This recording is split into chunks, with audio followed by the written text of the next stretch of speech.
Hi again, everyone, and welcome to the Region 3 Regional Finals between the 31-1 Friendswood Mustangs and the 34-8-1 Barber Hills Eagles on Vype Sports Live. I'm Joe Hollier along with Cade Lightco, and we are set to bring you a matchup between two really good teams.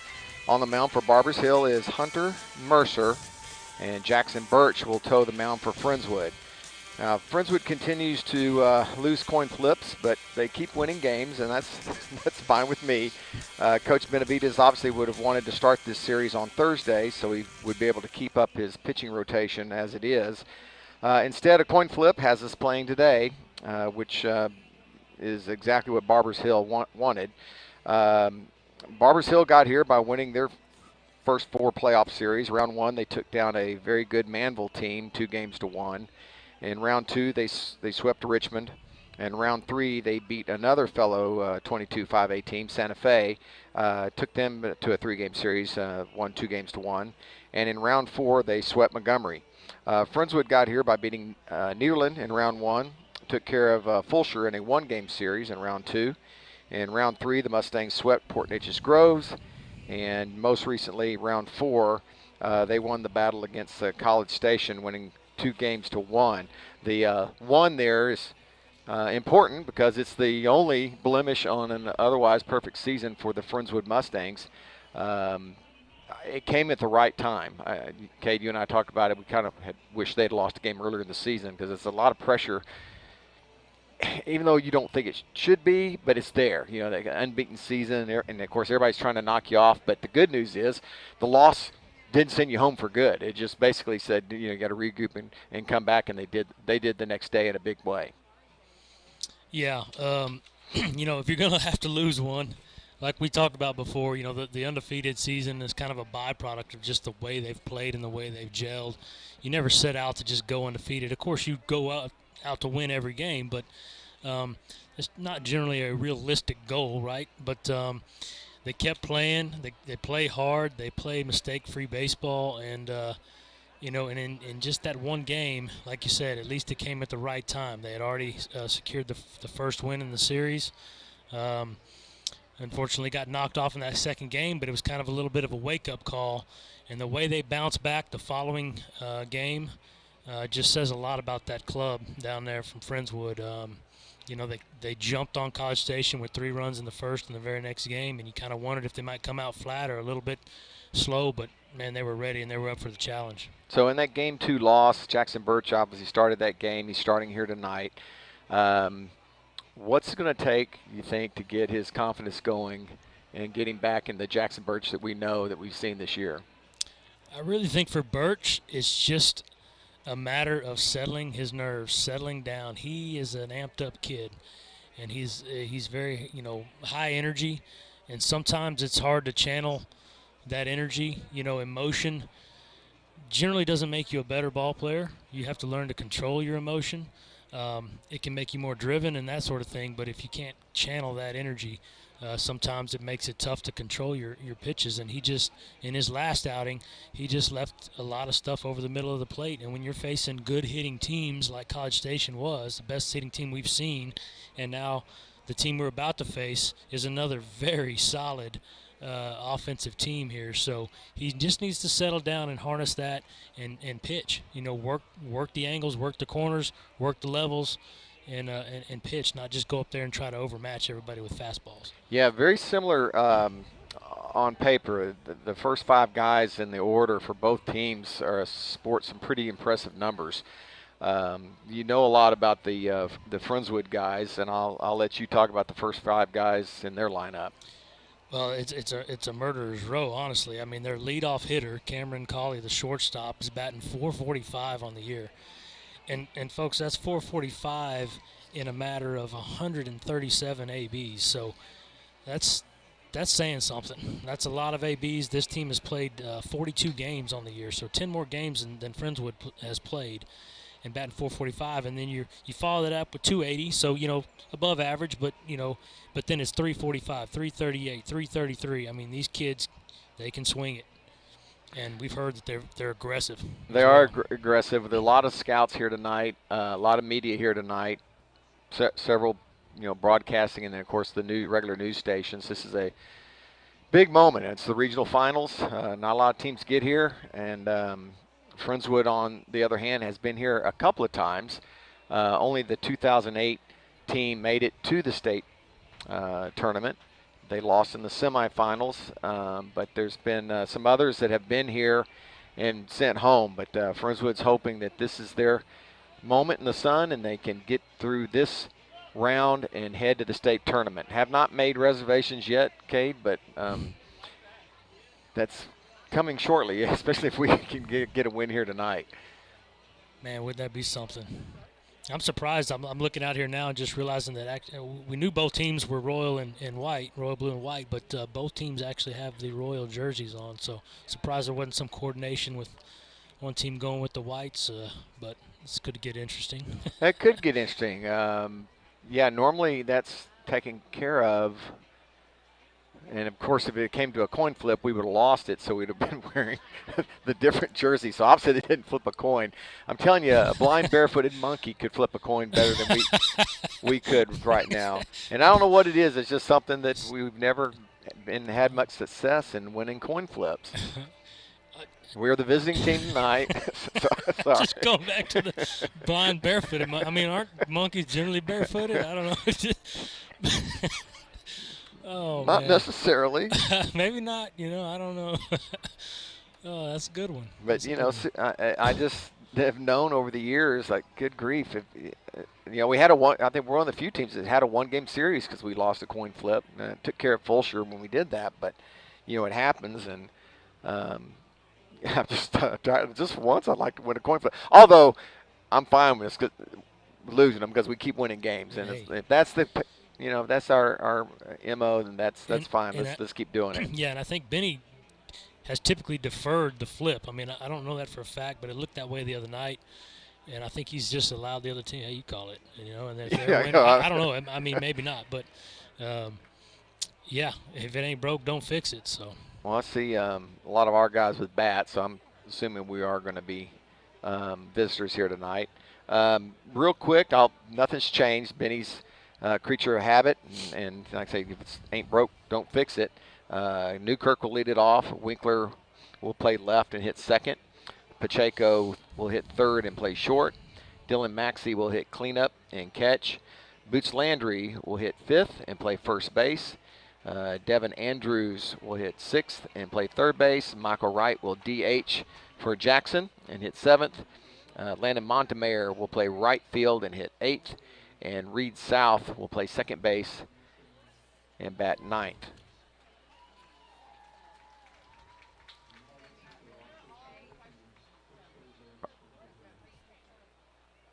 I think we're getting close to introductions. I'm going to go ahead and send it down to the field for the PA announcer.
Well, once again, Friendswood Faithful has shown up in droves and outnumbers the opponents.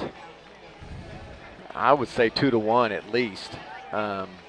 Fans standing room only down behind the dugout and then venturing on into the grass towards the outfield. And every seat is full from the middle over, upper deck and lower. It's pretty impressive. Neon night, the kids have asked students to wear something neon. And so a lot of the student section, the student body is over there in some lime and yellow and pink, hot pink and orange. And so it's pretty colorful down the right field line, first base line. Yeah, great crowd as usual by Friendswood. They just travel and support this club like no other school has, and it continues to amaze me. It's great. So Birch will toe the mound for the Mustangs. That Friendswood will be facing off here in the bottom or the top of the first. Hunter Mercer on the mound for the Eagles. And again, both teams wearing the royal blue. So hopefully nobody turns a double play into a base runner. Yeah, that can get a little tricky.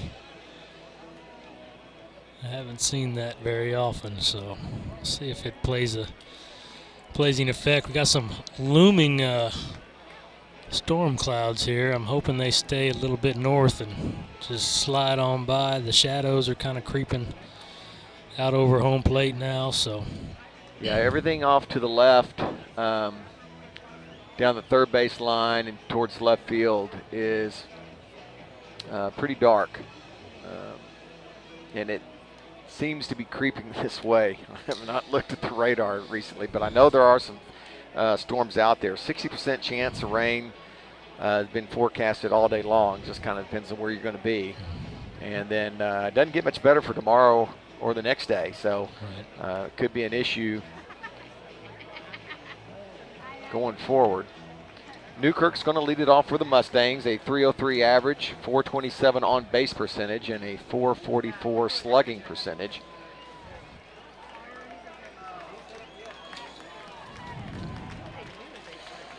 That 427 on base percentage has been a big one for us.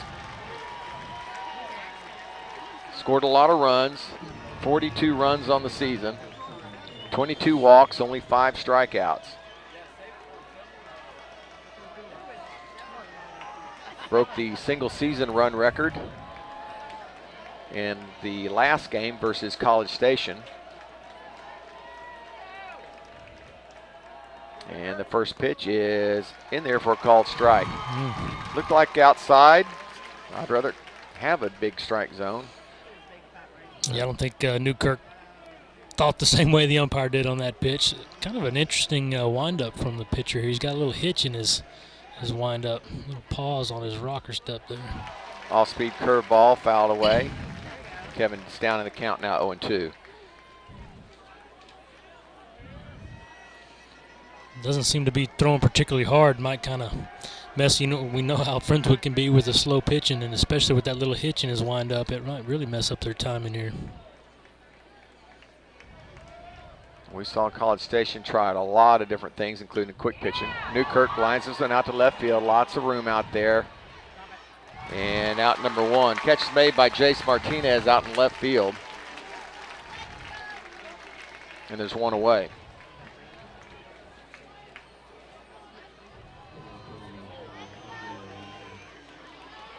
Here's Isaiah Winkler. Winkler 344 on the year. 527 on base percentage and a 469 slugging percentage. Been pretty hot as of late. Hit a grand slam in game 2 against College Station. Shows bunt, takes a strike. But Braden Jacobs playing a deep third base, and Winkler taking notice of that. Ball is up in the zone. Asks for no. Umpire didn't give it to him. 1 ball, 1 strike. Tomorrow's game is at 1 o'clock in the afternoon. Bring you a hat, folks. It's going to be a hot one. The 1-1 to Winkler is down in the turf, and it's 2-1.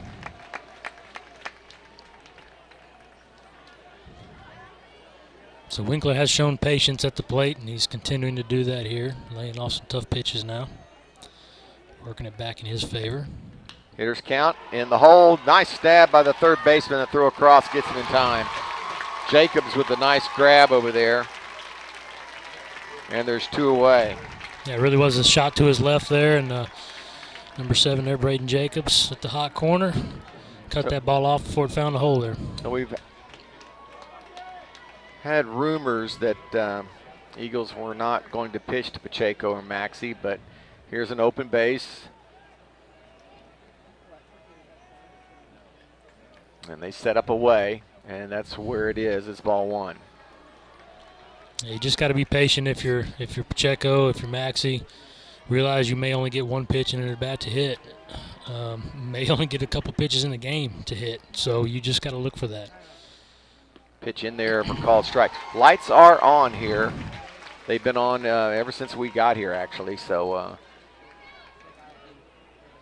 the clouds rolling in are not much of a curveball in the turf, and it's 2-1.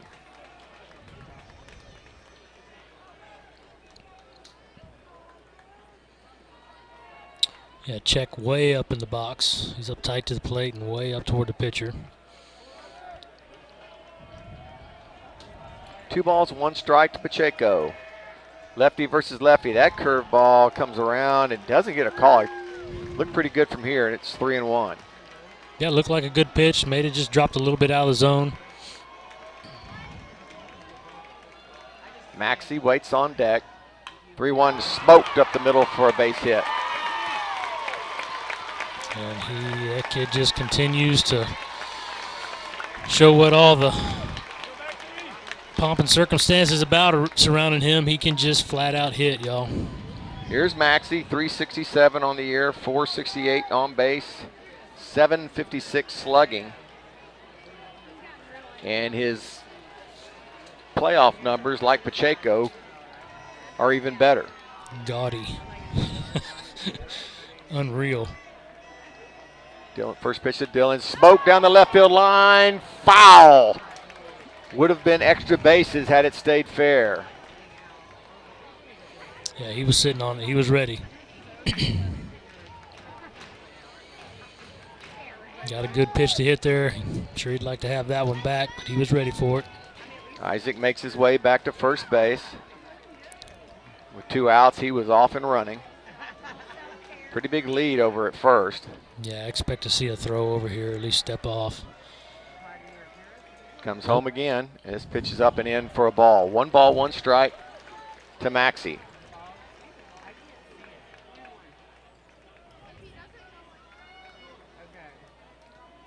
Catcher tied for the lead in home runs for the Mustangs.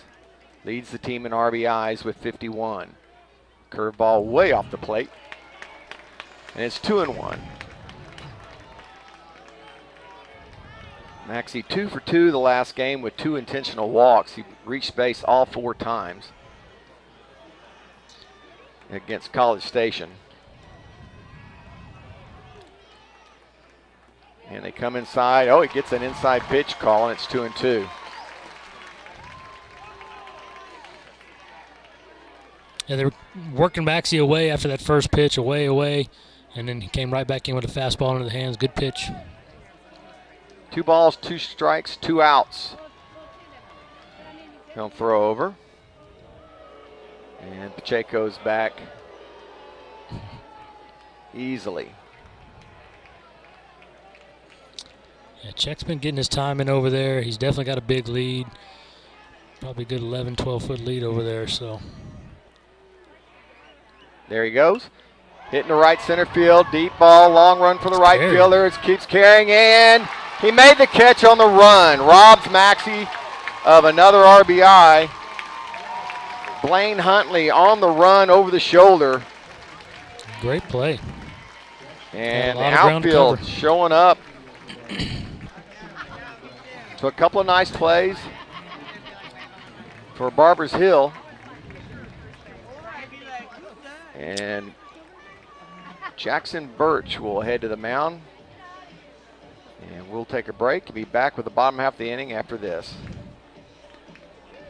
Vype Live, formerly KMAX Sports, one of the largest broadcast networks in Texas and the nation. Check us out at Vype, VYPE.com. Vype is the leader in high school sports broadcasts. We've been doing it for 15 years. 3rd and 13, not yet, another reverse. Breaking tackles, dives to the end zone, touchdown Rangers. 16 seconds, really close in the corner. Quick pitch to Wilson, she fires the 3. Oh my God, it went in! Cavaliers pull ahead by 1. Log on to Vype, VYPE.com. Hey, for all the ways you love to play, Academy Sports and Outdoors makes it easier than ever to gear up and have fun out there. Get free shipping on your favorite brands at academy.com or get free curbside or in-store pickup at your Academy store. Gear up this spring at Academy Sports and Outdoors. No score, bottom of the first. It'll be Cauley, Martinez, and Williams due up for the Eagles.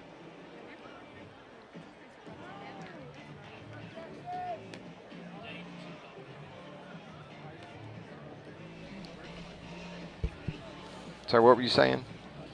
I said Cauley, definitely a dangerous leadoff hitter for Barbers Hill. 445 on the year for the shortstop. It's played in all 42 games, 137 at bats, and he's spread it around. 35 singles, 11 doubles, 10 triples, 5 homers, 33 RBI, 55 runs scored in 42 games. So, kid knows how to ball, knows how to get on the bags, and knows how to score.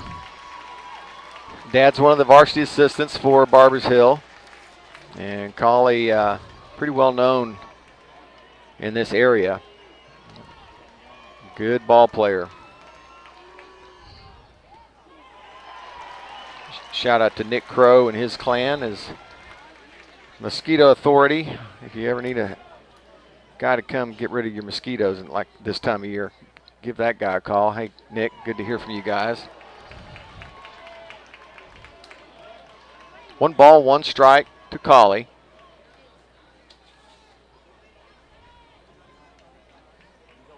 .445 average, 550 on base. Smoked up the middle, base hit. Just a short, compact swing. He gets through the zone quick. Great looking swing there. So the Eagles have their leadoff man on, Jace Martinez, the left fielder, hits .279. See if they play a little small ball here. I'm guessing that's kind of their MO with him. Get him on, get him over, get him in. Yeah, if you're Jackson after a couple rough outings, you're really hoping to get that leadoff guy.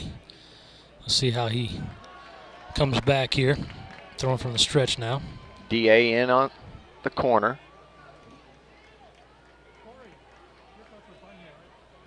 Showed an attempt to bunt for a hit and then pulled it back. Takes a ball 2 there. And Jackson now behind 2-0.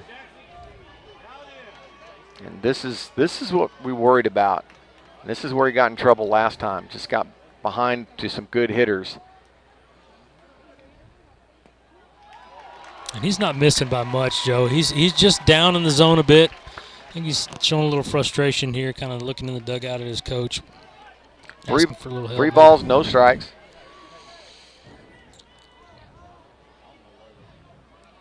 See if they turn him loose here.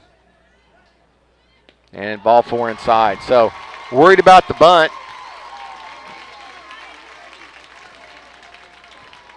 Has put runners on first and second with nobody out.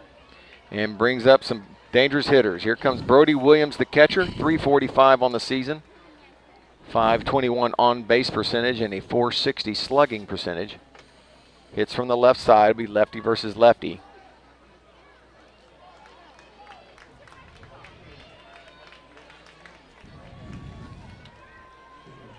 Everybody getting on the same page here. Know where they're going with the baseball. And Maxie doing what he does, steps out there to talk to the pitcher, make sure they're on the same page with the signals with the runner on second, but also just settle him down a little bit. Showing bunt. Takes ball 1. Jackson keeps charging off the mound, and he needs to just concentrate on throwing a strike instead of fielding the bunt. Checks the runner. Not a big lead at second. Showing bunt again. He takes the ball. Nope, called a strike this time. 1 ball, 1 strike. And I see they've Friendswood's already got Tumas up in the pen down there, just doing some light tossing a minute ago. Not really throwing yet, but just kind of up, tossing the ball around a little bit. Going to try and get it down the third baseline. Now he picks it up, smokes it up the middle for a base hit. Newkirk picks it up, and here comes the first run of the game. Cauley scores again. An RBI single by Brody Williams.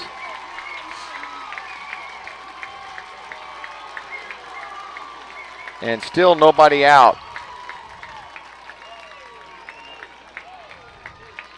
Runners at first and second. And here's Larinaga. Simon Larinaga, 338, 417 on base, 569 slugging.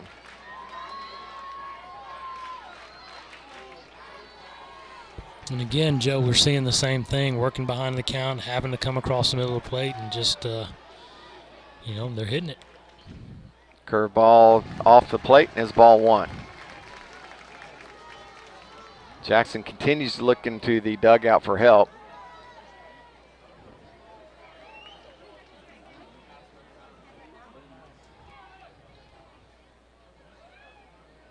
Way off the plate, throw back behind, and it's going to be close. Oh, and it gets away from Pacheco, and runners will move up. They had him at second. And Pacheco unable to handle the throw, and the runners move up 90 feet.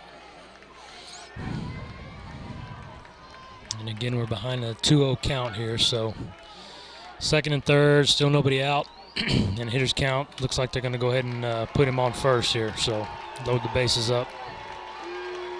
So a single, a walk, a single, and now another walk. And the bases are full of Eagles.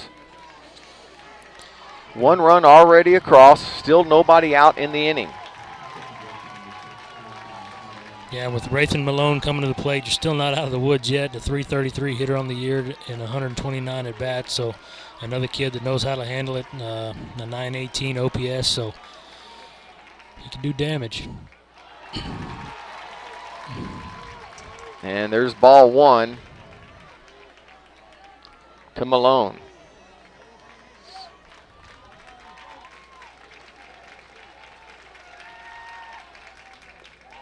Pitch down and in, and it's 2-0. Yeah, Tuma's starting to ramp up a little more down there in the pen now. Kind of surprised Benny hadn't been out to see him yet. 2 balls, no strikes. Good hitters count. Taking all the way. It's 2-1.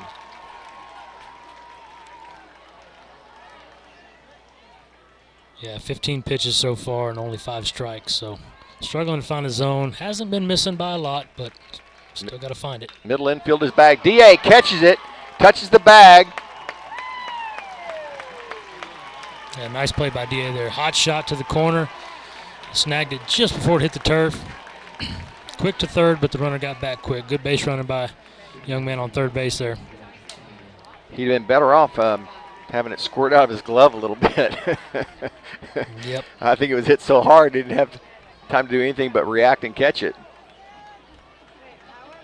And a smart play by DA there, knowing that that ball was close to the turf. He picked it up. He at least stepped on third to make sure he got in out.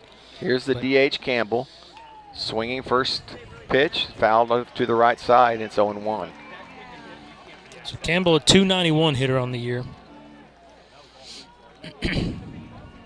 444 on base percentage and 364 slugging. So not a big extra base guy. Another curveball. This one almost hits him. 1 ball, 1 strike. Yeah, he definitely turned into that ball. Just about clipped his knee there.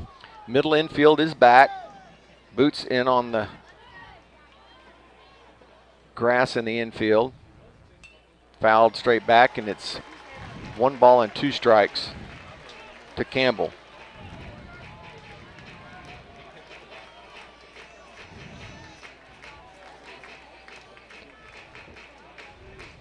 Again, huge crowd. Late arriving crowd for Barbers Hill, but they still continue to fill in over there. That almost catches a corner. 2 balls and 2 strikes. Base is still loaded. 1 out.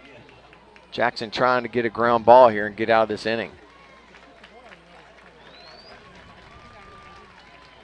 The 2-2.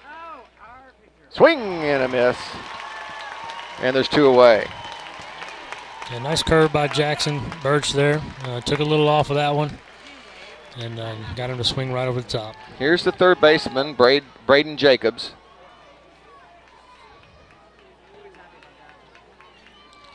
So Braden with a nice play in the top of the first inning over at third, comes to the plate. 263 hitter on the year. Pitch way up high. It's ball one.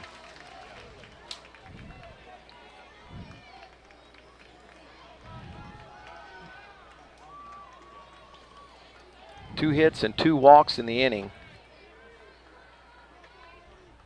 This one's hammered out to left field. Going back is Winkler. And he's got it for out number 3. A huge, huge 1-2-3 for the Mustangs. Only 1 run scores despite the first 4 guys reaching base. Yeah, really got to be uplifting for Birch there. Struggled to find his command, but toward the end of the inning, his last 10 pitches or so, threw 7 strikes in his last 10 pitches. So started to find something there. Was able to work out of a pretty big jam there, leaving the bases loaded, and with all of that commotion, ended up with only 23 pitches and still only giving up 1 run. So for the Mustangs coming up in the top of the second, it'll be Boots Landry, Devin Andrews, and Michael Wright. We'll be back. Vype Live, the leader in high school sports broadcasts. Wait, hold on just a moment. It's true that Vype Live, formerly KMAX Sports, excels at high school sports broadcasts, but did you know that Vype Live does more than sports? Vype Live does band recitals, academic events. For more information on how Vype Live can broadcast your event, email us at vype.com. What's your favorite high school sports memory? A late inning rally? A game-winning shot? A photo finish? Maybe it's a pep rally or a pregame ritual. Maybe it's the euphoria of a late-night bus ride home after a hard-fought win. Maybe it's having pizza with teammates after the game. Now, imagine if it never happened at all. School sports need your help. With budgets getting tighter, it's more than the games that are on the line. It's all the traditions, the community pride, the culture of your hometown high school, plus all those memories that are on the line too. What can you do? It's simple. Buy a ticket when you can. Go to a game. Take the whole family. Here we go to the top of the second. Leading off is Boots Landry, 278 hitter. And he takes a strike on the outside corner. Man, you know, I don't mind it if it's called both ways. And right now it's just not being called both ways.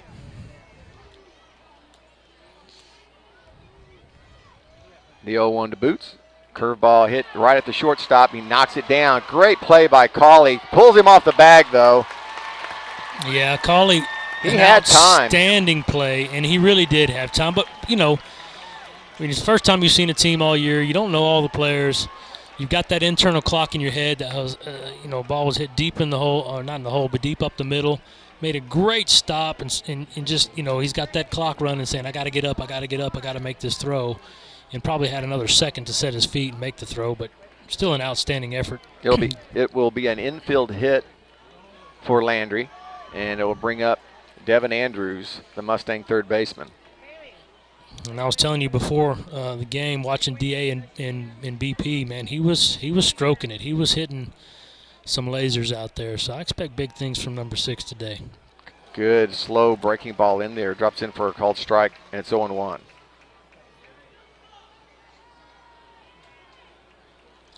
And I'm hoping that last at bat for Boots helps him get going a little bit. He's been facing a lot of right-handed hitters. They've been working him away with off-speed. So with the lefty on the mound, coming across the plate a little bit, I'm hoping that that gets him going, gets him a little more middle-end pitches to look at.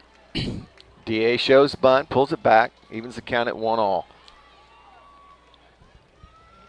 Yeah, even when he hit the ball hard, somebody made a play on him. Mm-hmm. So it was just like then. So hopefully that will get him going.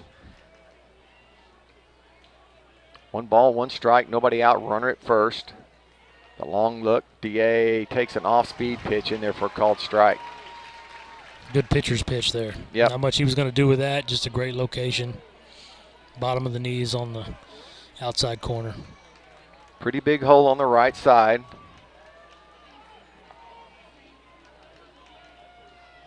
The 1-2.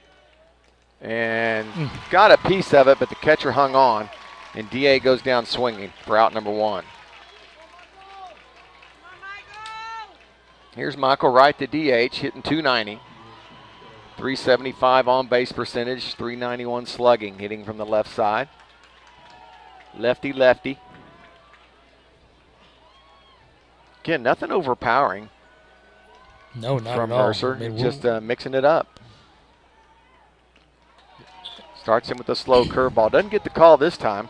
Definitely likes to start with the off speed, and like you say, nothing overpowering. I mean, what maybe mid-70s on his fastball. Yeah, it'll take Mustangs time through the lineup to get their timing down. This curveball's fouled out of play, and it's 1-1.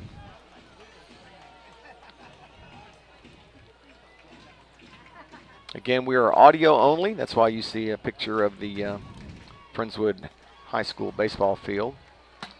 UIL gave the video to Texan Live. Yeah. More than welcome to watch them and listen to us, or just listen to us. Pitch up and in, and it's going to end up being a foul ball. Tough there. If he had been able to turn the other way, might have been a hit by pitch. Yeah, that ball kind of tailed in on him at the last second. I think it caught the knob of the bat below his hands. 1 ball and 2 strikes, 1 out, runner on first. We are in the top of the 2nd inning. Pitch off the plate, and it's 2-2. Mustangs trying to answer back. Barbers Hill got a run in the top of the, or in the bottom of the first.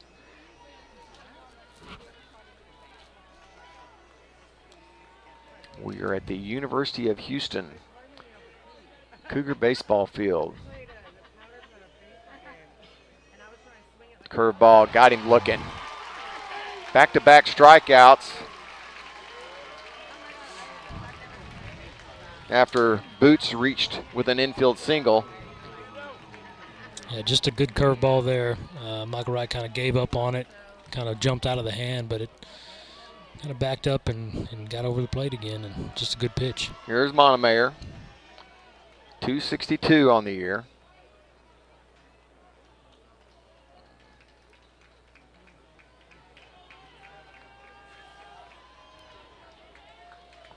But like I say, both these teams very similar.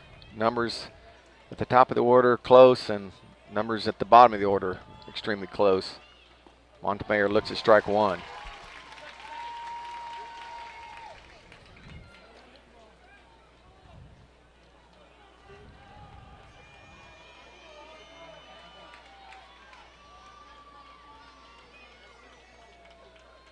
Mercer delivers, and he looks at ball 1. Wow, that was pretty close. Looks like he's sitting on that curveball, like he's waiting for it, because he's gotten 2 pretty good fastballs. The 1-1, and he swings through that fastball, and it's 1-2.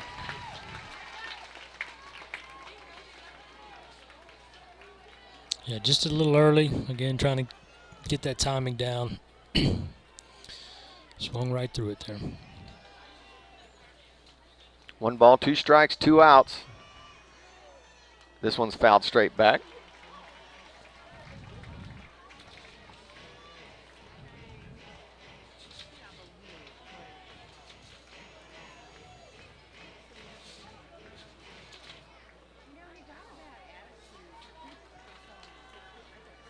Landon 11 RBIs and 23 runs on the season.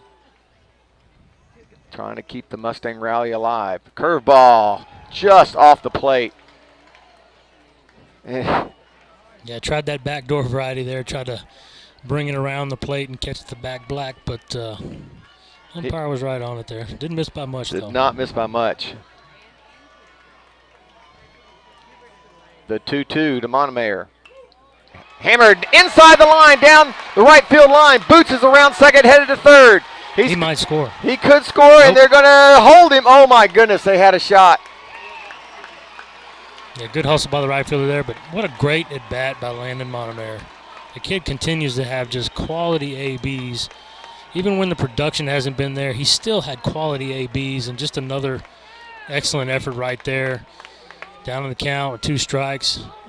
Just took a tough curveball and then got one on the outer black there and didn't try to do too much, just hammered it down the right field line fair. So here's South with an opportunity to give the Mustangs the lead.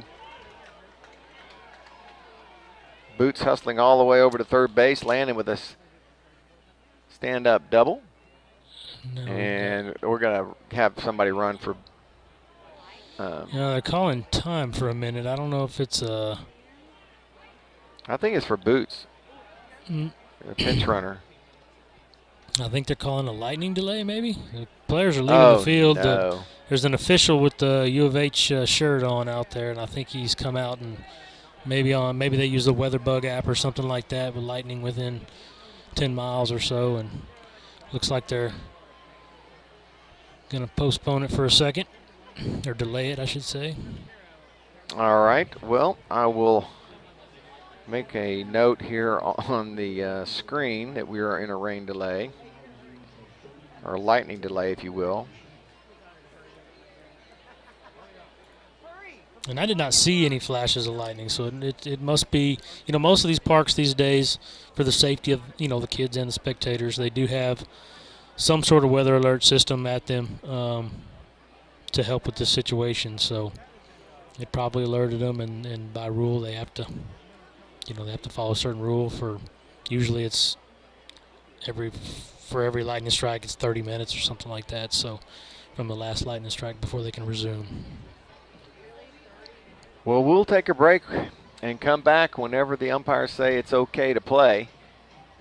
The Eagles lead at 1-0. The Mustangs are threatening. They have runners at second and third with 2 outs, and Reed South will be the batter with a fresh count when we return. Don't go away. We'll be back.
Oh, it is? Well, he's got that thing open. It looks kind of nice. Over there, and that's really nice. Really? Bigger. Kind of important. Yeah. Yeah.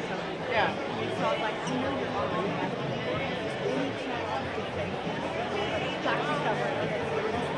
Really? Just put four seats down? Good. He only left me. I just saw it, and that's what he told me. That's every time. He's like, no, you have to come. Let's go with the family. And then I'm like, I'm looking at Ubers right now. Where's the next seat is over there? Oh, yeah. Your podcast. It's good. It's good. Yeah. What are y'all doing this summer? Y'all gonna go? Trying to do a lot of late. I think we're going to go to Cabo. We were just thinking this. Are you doing it for not? We have a timeshare. So we inherited from my aunt. Yeah. So you have to use it. Yeah. You can bank 1 year. We didn't go last year. Yeah. So I guess we're going this year. We're taking 2 other couples and they bought our tickets. So it's kind of like a free. Where are you going with? Stell's and the Marison. What do y'all do this summer? We don't know what we're doing. We're going to Galveston. One of my board members has a house house. Yeah, something. And it's my kids. Dairy camp? Oh, they have a gym. In Kansas, that's even better. I love that. Bailey would love that. Is it? Yeah, Bailey good. I mean, this would be the first year that Cooper hasn't gone since he was like little. Yeah, I mean, he would go, but I'm like, I'm not gonna spend the money if you don't really like want to go. Like he doesn't. Like when they do like sharing, he sleeps. Like all of his friends tell me that he doesn't participate. So I'm like, I'm not spending the money for you to go wakeboarding. Go to my lake house. You know. You don't even pay attention, and he gets nervous and doesn't like to talk loud. So you know, like he doesn't. He's not getting anything out of it spiritually. I don't think. Like super good. Yeah, she's here with Brooklyn Mine. He's Lisa's daughter. All the good times.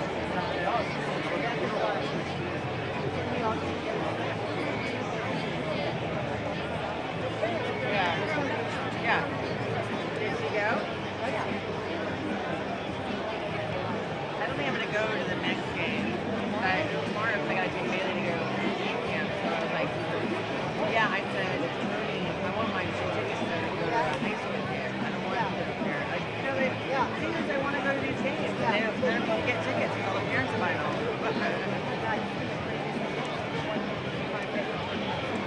Yeah. Yeah, for sure. Absolutely. That's not the only part. Yeah, right. But, I mean, it's not just, there's not enough perks. Especially for I don't even really want to go to the game. Right, exactly. Like, I'm looking at a Uber to go home. I'm just putting that way. I'm like, unless my kid's playing. Yeah, that's pretty good. I know. I'm like, are you kidding me? It's more than 15 minutes. It's 30 minutes. I was like, and he's like, well, he wanted me to come so bad, and then he just leaves me. He doesn't care. I don't even know. I don't know. I just saw him down there.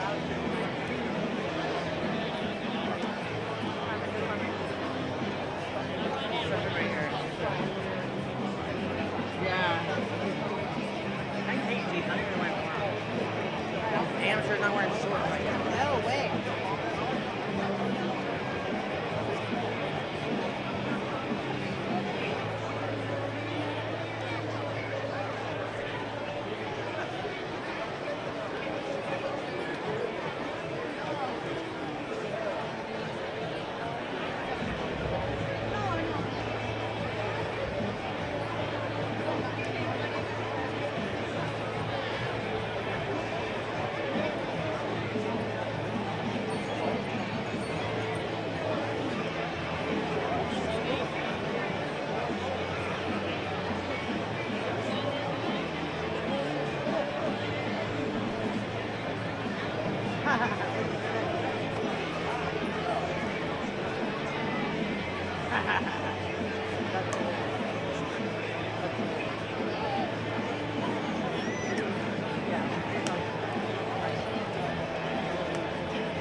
Hey everybody, just wanted to let you know that we are still here. We're still streaming. We're still waiting for clearance to get the game back underway. We're having lightning strikes within a 10-mile radius. Looking on the radar, it is moving off, but it is still within a 10-mile range. And so I think, as Kate had mentioned, I think every time there's a lightning strike within that 10-mile radius, they wait 30 minutes. So be patient. I think we'll, at some point, be able to get underway. But as of right now, we're still showing some lightning strikes in the area. So we'll continue to monitor it and be back as soon as we're able. Thanks.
Well, let Cade give you the bad news. Well, I'm not the official lightning guy, so last I checked, there wasn't a meteorologist. You are to me. Yeah, so on the WeatherBug app, it just updated with a lightning strike within 5 miles at 8:05, which means we're extended out to 8:35 if this is what they're using. So we decided we'd come on here, and if anybody wants to chat or call or text in, Something to kill the time. Yeah, tell us where you are. Tell us who all's with you and who your favorite player is. You can text us at 832-571-8291. I know Mayor Mike is at the Brasier restaurant. They're live streaming it there. Right on. And eating in style, good food. He pointed out the same thing we did, Kate. Somebody did not communicate very well on jersey colors. Yeah, it gets a little confusing. It does, doesn't it? The Jennifer Burris watching back in Friendswood. She enjoyed listening to some of the crowd's vacation plans as the crowd mic was picking up some audio there. Yeah, so apparently we know all about a trip to Cabo or something like that. Yep. You and I did not get invited on that trip, but maybe if we get to state, we might get a few more invites.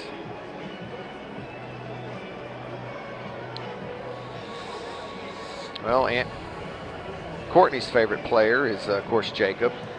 Got the Rogers clan listening in, as they always do.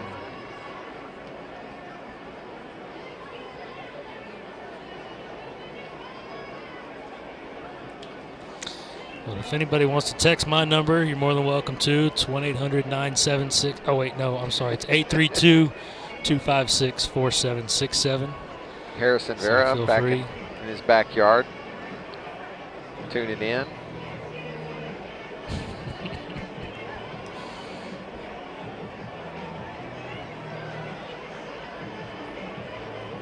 The Maxey family.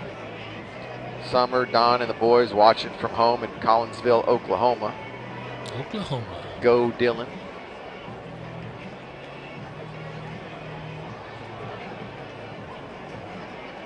It's pretty awesome when you think about it, streaming these games and just the way we can reach out and folks and friends and family from all around can tune in and see the players and see the games. And it's really great. Maxie's Aunt Tina and Uncle Ron out in Scottsdale, Arizona. Nice. Love Arizona. The Rhodes listening from Playa Morelos in Mexico. Wow. Our 9-year-old twins play, and they love watching the big boy twins. That's awesome. Right on. Mexico. Playa Mujeres. Kimberly Westerfield Whitehead and Kenny Whitehead watching from Belleville, Illinois. Kimberly was a 1985 Friendswood graduate. Her mom, Mrs. Westerfield, still teaches calculus at Friendswood High School. There is a 100% chance I was never in that class. I'm just saying. I liked math. I was always in. Chad Kennedy, class of 78. One of the best motorcycle riders Friendswood ever had. Listening in. Man, I must be doing something wrong, Joe. Sydney Freeman. Go Jacob.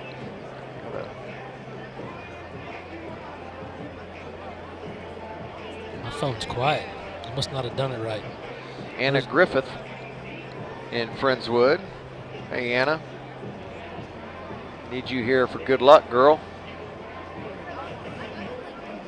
Saw some of your favorite players here. Fitzpatrick was here.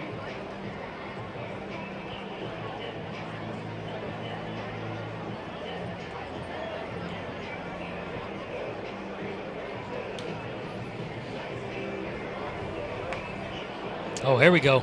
There we go. My brother's listening up in Conroe. My boy Hank Bivens up in Boston.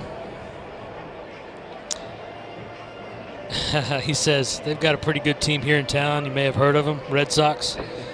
Yeah, I heard of them, Hank. How about them Astros? I think they getting their, you know what, beat in Houston right now. Hey, Peyton Ditta. Man, one of my all-time favorite ball players. Peyton Didda here listening from U.S. Coast Guard A School in North Carolina. Oh, that's Look awesome. Look at that. Hey, want to let everybody know that Vype will also have the 5A Region 4 final between Dripping Springs and Rouse starting tomorrow, and that will be on Vype.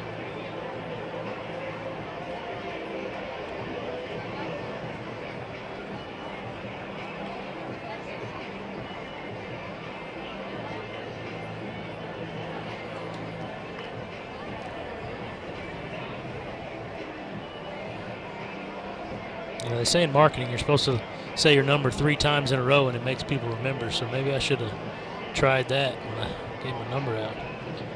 Well, you saw how long it took me to remember your first name. Been together for 3 seasons. I'm just the PA dude, that's all. You know. Oh, there you go. Oh, ooh. Yeah, it's getting darker, folks. It's not looking. Yeah, it's not getting much better. Better, is it? That was a big one. Yeah, that one looked fairly close. So, looking ahead, if it does rain or this continues, the game get canceled, that's not necessarily a bad thing.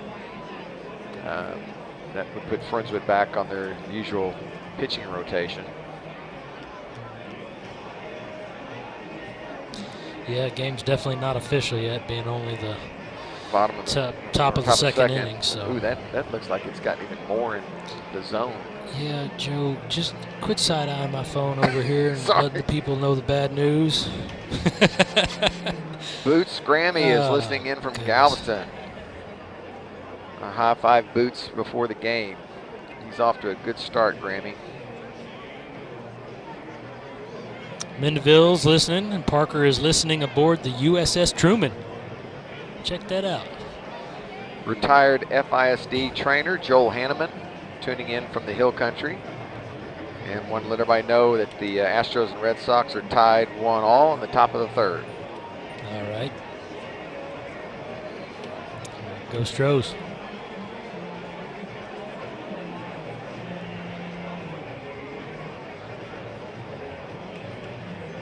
Hey, can we play that Hey Buddy commercial again? No. Hey Buddy. We could. Hey Buddy. Hey Buddy. Cracks me up. Amber Hollier watching in with Toby Dagenhart and baby Eleanor.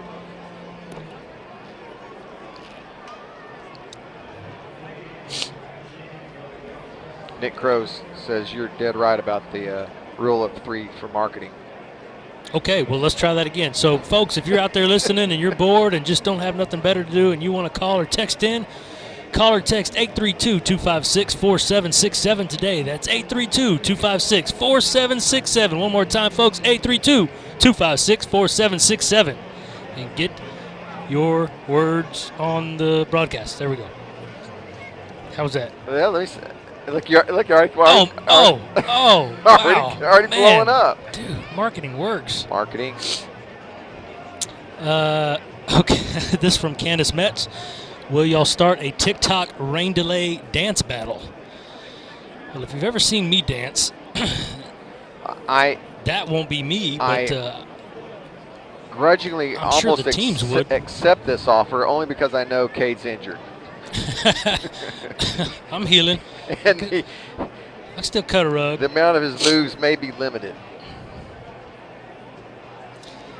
Definitely. Dylan's Pawpaw and Nina watching on NFHS and listening to y'all on Vype Live from Conroe, Texas. There's my peeps. Old town of Conroe. Got one from Ken and Melissa Hall in College Station. Says, we got you, Cade. And then it says, can you give out your credit card number 2? Yes, 3 times. Tony Gibbons telling everybody hello. Hey, Tony. Good to hear from you, bud. Oh, now they're starting to come in. Yeah. Crow said you're going to regret it. Yeah, I know. I made the comment a while back about not giving my number out. So, Nick and the Huey family watching, and he asked if I missed Chief. Chief was my horse at the Dude Ranch. Ornery old fart, but I love that guy. We just had another lightning strike extremely close, and it is just getting darker. Hello, Bill Villarreal. That one here says, go Isaac. Sadie and Roman are listening from Oklahoma. Go Mustangs. Text in 832-571-8291. 832-571-8291. Let us know where you are. What's going on there? Our QA Lynn DeSalvo is in Arizona, and he says, please send some of the rain that way. They're in a major drought.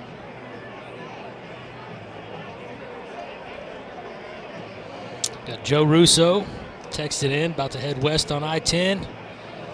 Another great coach and family from Friendswood. Says Matt Russo said sorry about the headshot. Not sure if I know what that's about. Actually, I do remember getting beamed in the back of the dome at practice one day. That might have been it. Yeah, that might have been what it was. Yeah, I was throwing BP and I got one to the noggin. Shout out to the Friendswood 9U Baseball All-Stars.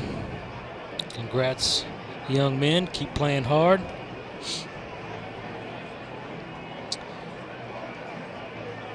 Says Michael from Maintenance listening in. Thank you, Michael.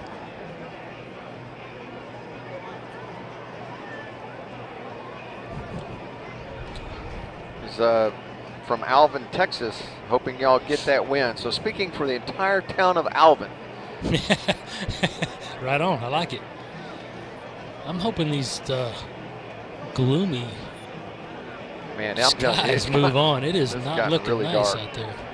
Lightning is getting more intense, and the color of the sky is a definite kind of midnight blue and charcoal gray. I don't know what you call this color, but goodness, doesn't look nice. Go Mustang Baseball from the Bosley family.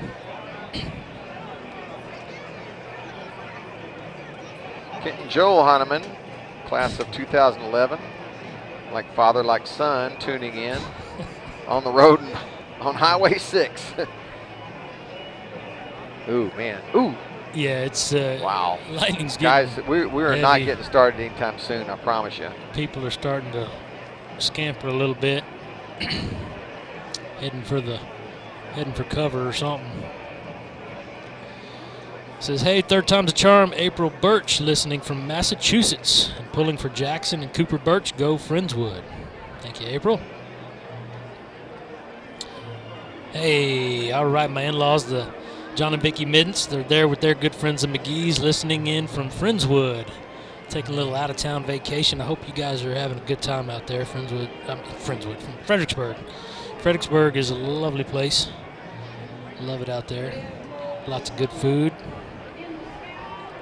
Frosty beverages. And peaches. Millions of peaches.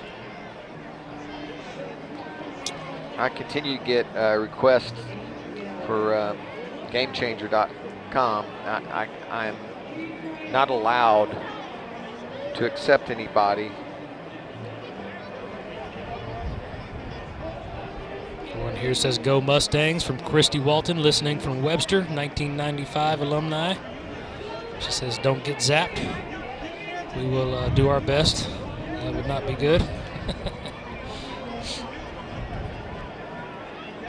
Dr. Dinky and Dr. Hollier with Select Spine and Sports tuning in as well. Good to hear from you guys. Is that Dinky, D-I-N-K-Y? D-E-N-K-E. Oh, well, okay. Well, there you go. All right. I was going to say it reminded me I was on a job. Actually on the record board at Friendswood in track. Okay. For what? I think a relay, yeah, for running, for speed. I should have taken a picture of it. Maybe you can text Dr. Dinky, let me know what you're on the record wall at Friendswood for. I kept hearing you say that name Dinky, and I wasn't sure how it was spelled, but at work the other day, I was in one of these pet suites, and all these dogs running around. There was this tiny little chihuahua named Dinky. Huh. Had a little dress on, just bouncing around. That's little D-I-N-K-Y. Yeah, that was definitely D-I-N-K-Y. But made me think of that. Little pink tutu on that little rascal, bouncing around in her little townhome boarding thing that they do. And speaking of records, they are dropping this year with this team winning 30 games before losing a game. The RBI record for a single season has dropped. Dylan Maxey holds the record currently at 51 RBIs. Isaac Pacheco has 44, so he's not too far behind. So that, again, either one of those guys could end up with a record going forward. Runs scored has been broken. These are all single season records. Kevin Newkirk has 42 on the year. The old record was 41. Dylan Maxey has tied the single season record for most doubles. He is at 15. He's tied with Forrest Allday, who is currently playing pro ball. And of course, we wish Forrest all the best and hope he makes it all the way to the bigs.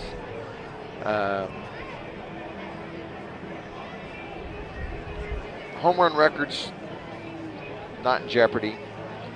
Triples not in jeopardy. Number of hits is Pacheco has 48 hits on the season. I believe 55 is the record held by Matt Kinnemer from the class of 2010.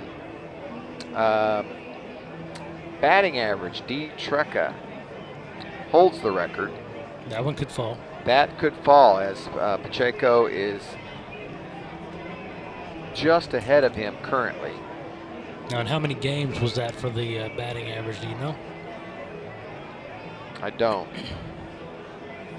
know how many games D. Trecca played to hit 553. Pacheco is currently at 558. Actually, he's higher than that because he singled his first at bat here tonight. Should this game get counted? See what else. I need to look up the record for hit by pitches. Not sure we even know. Isaiah Winkler's been hit 13 times.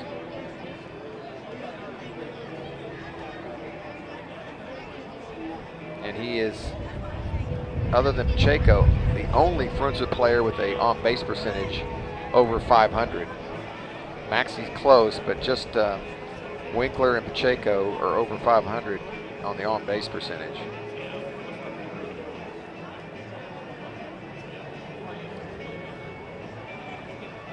Some of the stats for the postseason are pretty impressive.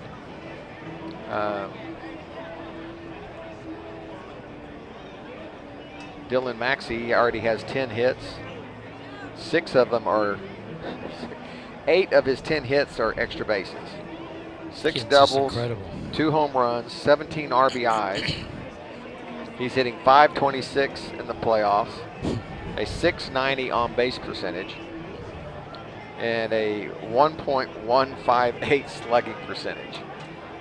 Just a machine. Isaiah Winkler, 320 average, 400 on base, 480 slugging. Devin Andrews hitting .231 in the playoffs. Micah Wright also hitting .231. Kevin Newkirk hitting .321. Newkirk has 9 hits, 2 doubles, 5 RBIs. He's scored 11 times. He leads in that category as well. And as I mentioned, .321 and then .424 on base and a .393 slugging. But leading everybody is Ty Brantley, hitting 1,000. 2 for 2, buddy. Hey, man, get the opportunities, you make the best of them. I know when Gunner's senior year in college, he had one at bat in the playoffs and singled. And I always tell his older brother, said he had a higher playoff average than you did. Gunner hit 1,000. He's not wrong. He's not Nope. lying. Boots Landry hitting 280 in the playoffs. And then Pacheco, 571. Yeah, ho hum, 571, whatever. Well, you know, he's hitting 558 regular seasons, and he and Maxie, you know, he had to step it up a little bit. He and Maxie both have increased those numbers. 571 average, 600 on base percentage, 857 slugging, and 1,457 OPS. That's on base plus slugging. Good grief. He has 16 hits, 10 singles, 5 doubles, 1 home run, and 11 RBIs. Well, 10 of those came in one game. So 10 of the 11 came in one game. That is correct. Oh, man, what a game that was. That is correct. 5 for 5 and 10 ribbies. Could have easily been 12. So that's your updated statistics for the Mustangs. Surprisingly, not a drop of rain has fallen. Yeah, it's really strange. The sky looks like, well, the Grim Reaper's coming or something. I don't know. It looks terrible. And like you said, not a drop. The Blanchard's texting in. Cody from 03, Mitchell from 05, and Katie from 2010. We love our Mustangs. Mr. Kenny Kavanaugh texting in. Question mark, still rain delay? Yes, sir. Still a rain delay. Well, lightning delay. Good friend Kenny down at Tiki. Coached a lot of ball with that man. Had a lot of good years.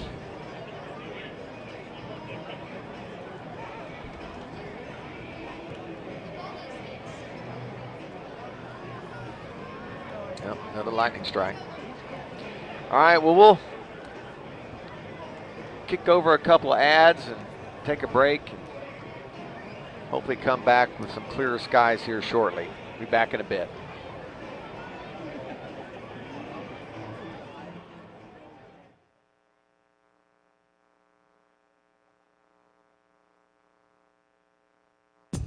For high school sports coverage second to none, discriminating sports fans, booster clubs, and student bodies will tell you Vype stands above the rest. Vype can provide your school and your entire school district with complete digital video streaming and live broadcast coverage at prices that fit your budget. Find out more information at Vype, VYPE.com.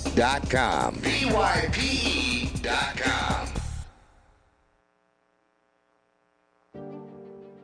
All of us love sports, but not all sports are created equal. College sports have big budgets, dedicated alumni networks, and corporate sponsorships.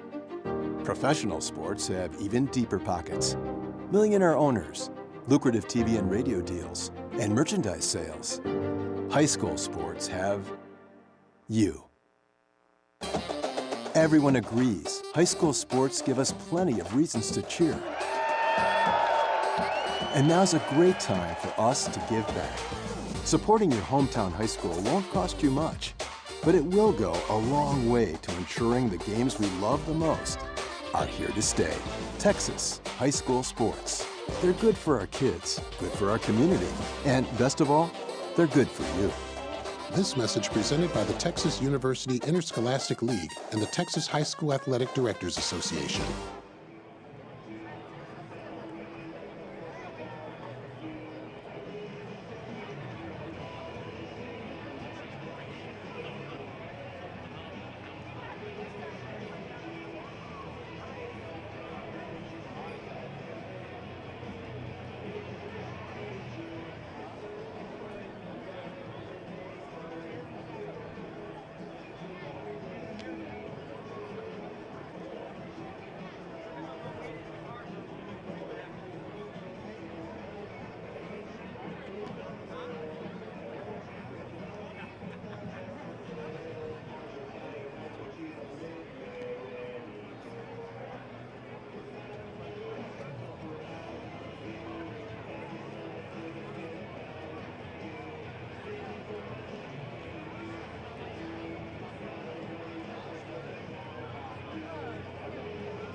tattoo while I was down there amongst the ruins.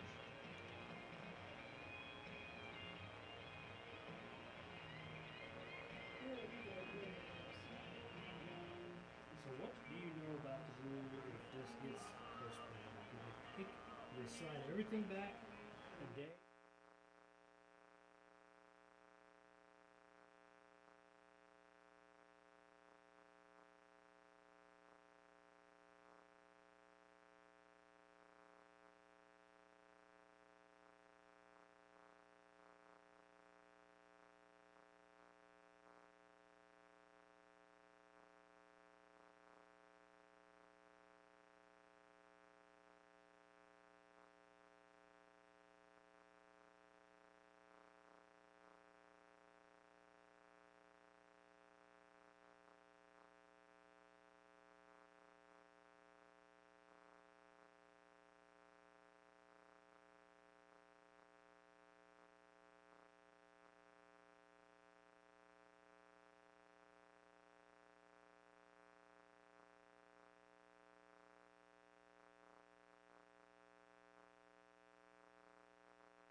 Okay, well, if you're still hanging in there with us, number one, we appreciate it.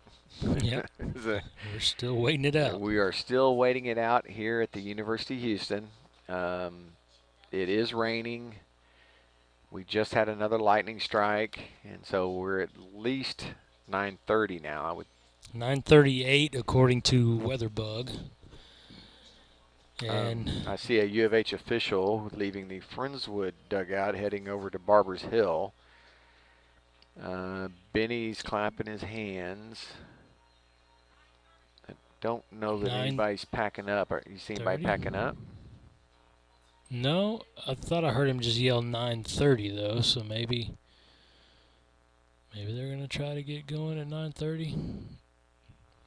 Not sure. There's lightning in center field. So a lot of folks have retreated to their cars out in the parking lot. Some have started the trek home, and the rest are bunched up under the small covering that they have in the upper deck. Right now it's a good time to know somebody in broadcasting. Allows you to come stand in their booth. Although I don't know where my wife is. Jennifer's out amongst them, so she has not been smart enough like your wife to come in here and take cover. But it has been a long, long rain delay, but has not been called yet. Playing some good music though. Little Eddie Rabbit, Love a Rainy Night. It's on the PA right now. Good tunes. Well, you know, only a good PA man could appreciate playing rain songs during a rain delay. Absolutely. You got to have it on point. You know, got to be ready for anything that comes your way. So I still don't see anybody packing anything up in the dugouts, and the guy that came out to call the delay is the one walking between dugouts right now talking to the team, so it appears as though they're still going to try to get it in. We heard, Joe, that you know, they would attempt to still get this in as long as they could start it before 10:30, but 10:30 would be the drop dead time. Again, that's what we heard. We don't know if that's the official word, but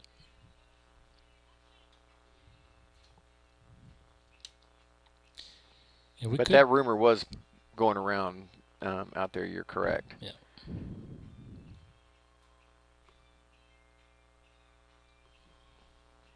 And we could just be talking to ourselves right now. We don't even know. Well, we are going out. I do know that it's going. Now, whether anybody's still listening and receiving us is another story. I am getting a text every now and then asking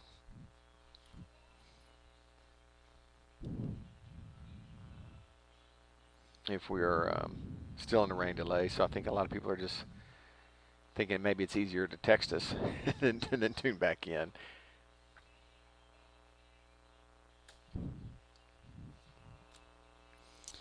Well, the lightning does seem to be getting further away, at least. It's up to 6 miles now. All right, so that was what he was talking to both coaches about. They are planning to try and restart at 9:30, which is right on. That's good news. About 18 minutes from now.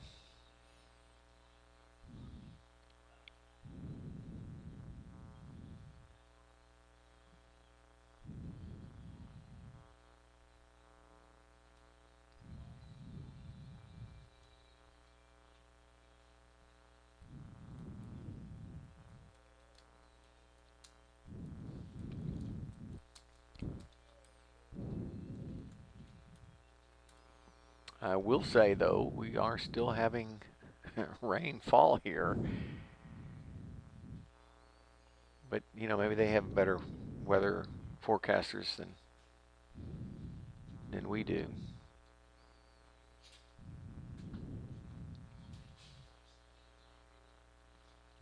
Saw some of the Bergesons here tonight.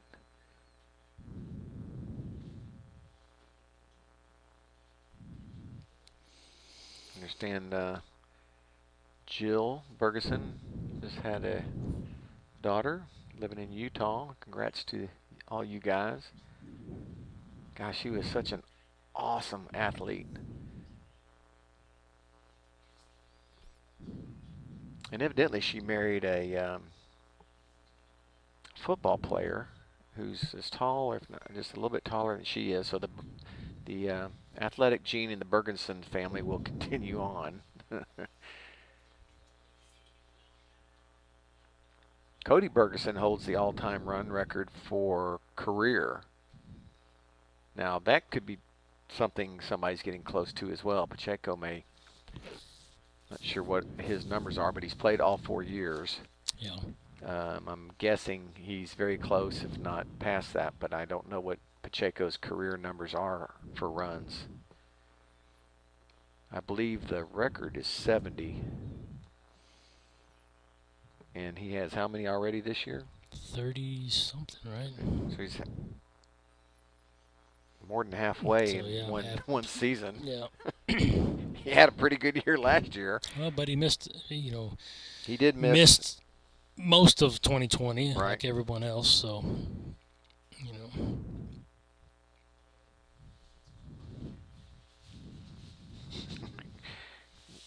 Gunner just sent me a picture of baby Eleanor. She's hanging in there.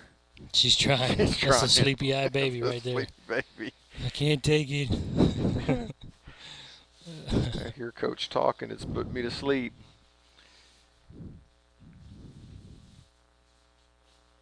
See if I have those records on here somewhere.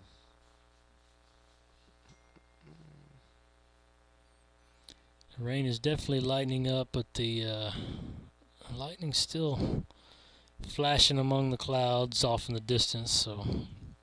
All right, so here are career records. These are career, okay? Career. For number of hits, Bobby Loveless with 100 back in 07. Batting average for a career, 484. Career. Wow. That's RBIs for a career, also the 07 team, Bobby Loveless, 97. Stolen bases in a career, 2013 graduate, TJ Scott, went to TCU with 61. Had some wheels. Doubles in a career, Austin Fitzpatrick, the 2009 team, he has 24 in a career. So that one could fall. Saw Austin tonight, actually. He is headed to the airport. He's got a 6 a.m. flight into a buddy's wedding in Florida, so it was good to see him. Triples in a career, Jordan Wood, 7. All right. Former quarterback, right? Now, keep in mind, Pacheco's got a few this year. I'm trying to think how many he has. He has 4. Just this season. Just this season. So that's something that will be looked at. Home runs. Bobby Loveless, 07, career 29. Goodness gracious. And then I was right. Runs scored for a career, Cody Bergeson, 09, 70. Guys, right on the money on 70. So, yeah, that one's probably something that might drop as well. Pitching records, career. Wins, Beasley, 18. Strikeouts, Kyle Crowell, 97. Man, that guy was good. 207 strikeouts. Earned run average, Clint DeCure from 02, 1.66.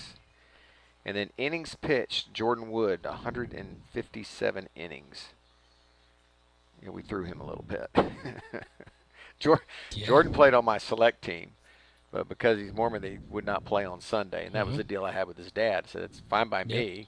You know, he can pitch on Saturday. So I may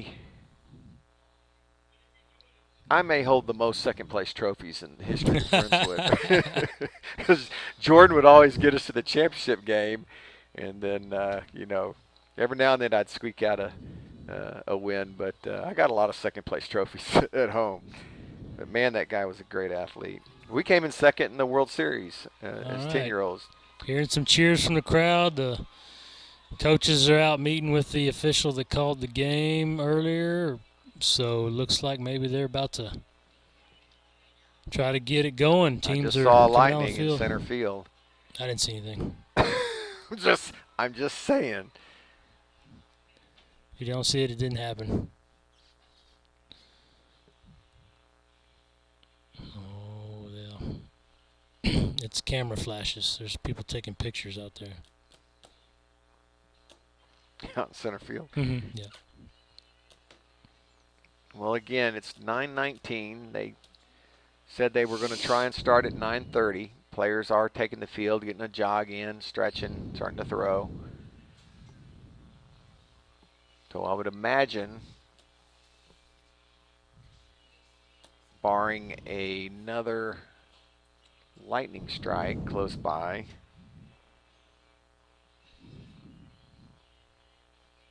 we might get this thing back underway. I'm going to check my weather app and just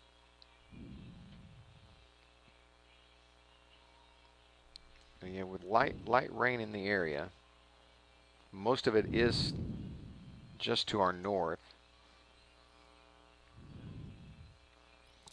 Yeah, there's some more off to the northwest, but looks like we're between a couple of cells here. Maybe that'll skirt us to the north and let us get this thing in.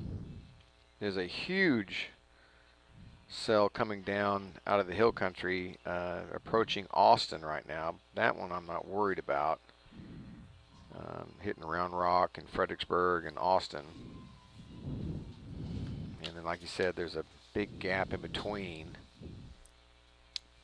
College Station getting some rain. But there is definitely rain still here in the Houston area. Again, it's light.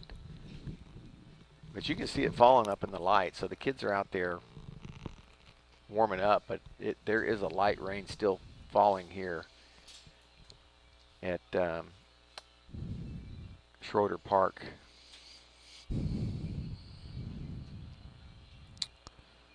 Stands are slowly filling back up. People are trickling back in.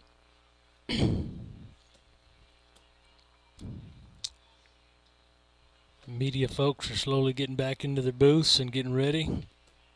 So it looks like we might be able to get this thing going again, Joe. All the TV cameras that were here right behind home plate have scattered. They're gone.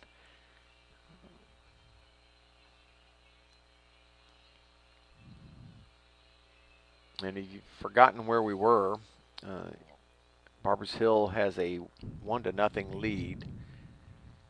We're in the top of the second, and Friendswood has runners at second and third with Reed South coming up and 2 outs. 9:22, so we're about 8 minutes away from finding out if we're really going to continue or not.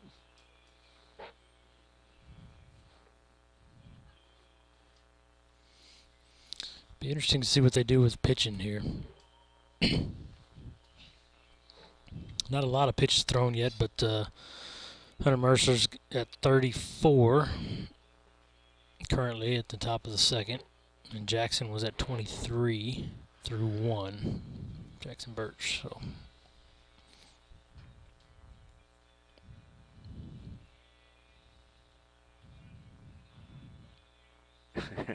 Wow, they're taking a lot of flash pictures out there in center field. Popular.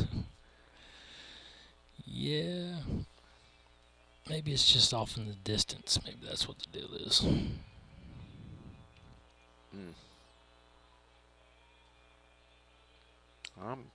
Honestly, I'm surprised they're out there.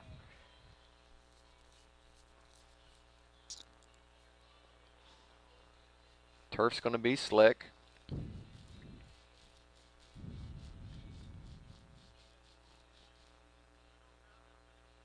Temperature dropped big time. Man, it felt great out there. Went down there during the delay, and the heat had gone and the breeze was blowing before the rain, and it felt really nice. Let me see if I have any other records to discuss. Those were all career. All right, so single season. For hits, Matt Kinnemer, as I mentioned, in 2010, he has 52 hits. So that's got to be getting close. Pacheco is at 48 currently.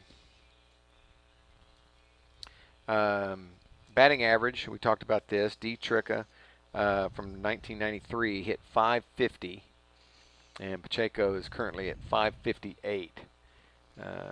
So he, has a chance to hold that record.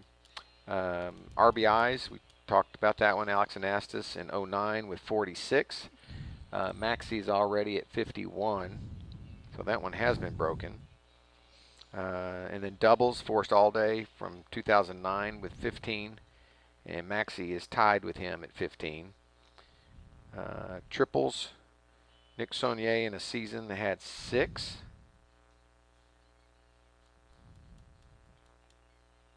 And that one is probably safe. Pacheco has 4. He has 4. Yep.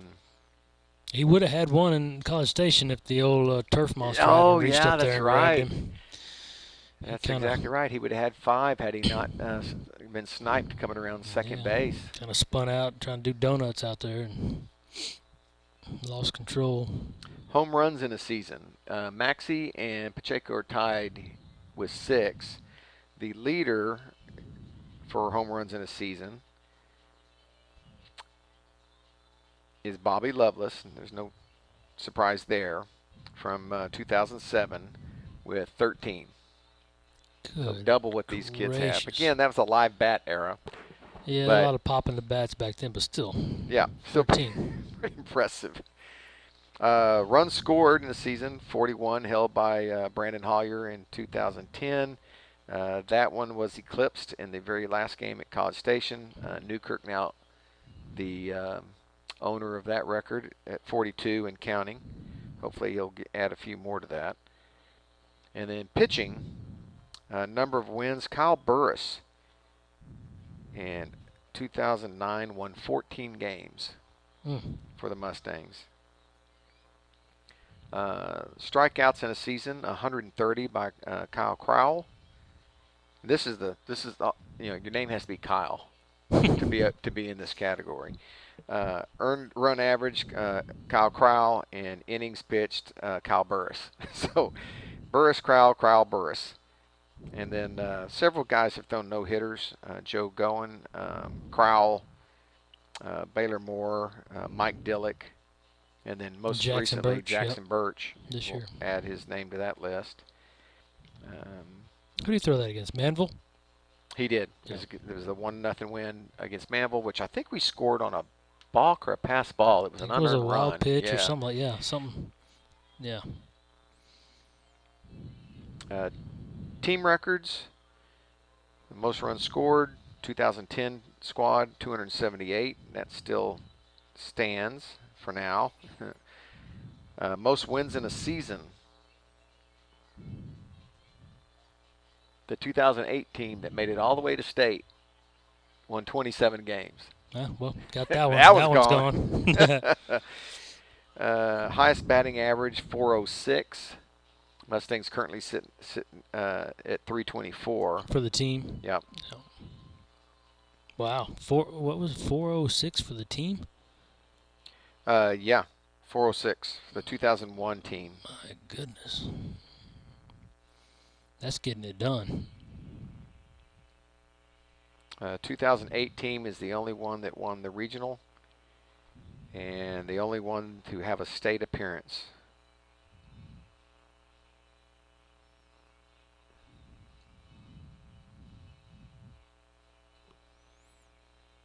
Friendswood was on a roll there. 2007, 2008, 2009, all conference champs. 2010 actually finished 4th in district, made the playoffs, and then got on a run and made it to the regional finals. So they're not listed as conference champs, but they are only one of the few teams that make it to this far where we are right now. And then the 2013 team, also conference champs. And you can add this squad as well. So there's some Friendswood baseball records for you. And the ever-changing records. We are at 9:29. They're still out there stretching it out and looking like they're going to try to get it going. No big moves. Our window here is. We might have to open it up. Yeah, okay. we're going to definitely. We're going to open the window up. It's not raining, right? Can you tell? Let's find out. We're going to open up the window because right now our glass is.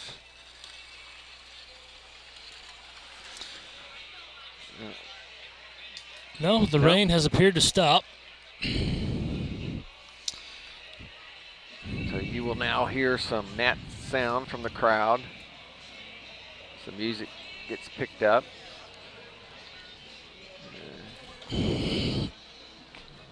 Cade and I are going full window open, and when I say window, I'm talking a. It's a wall. It's a sliding wall. 10 wall. So now we are pretty much like part of the crowd. I like it.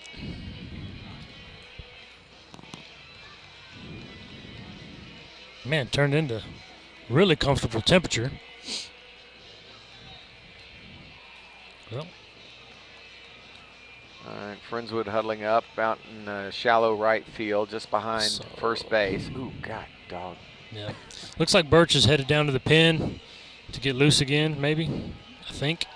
And, yeah, Cantu's going down there with him to get him loosened back up. So it looks like he will be coming back into the game when it turns over to the bottom of the second.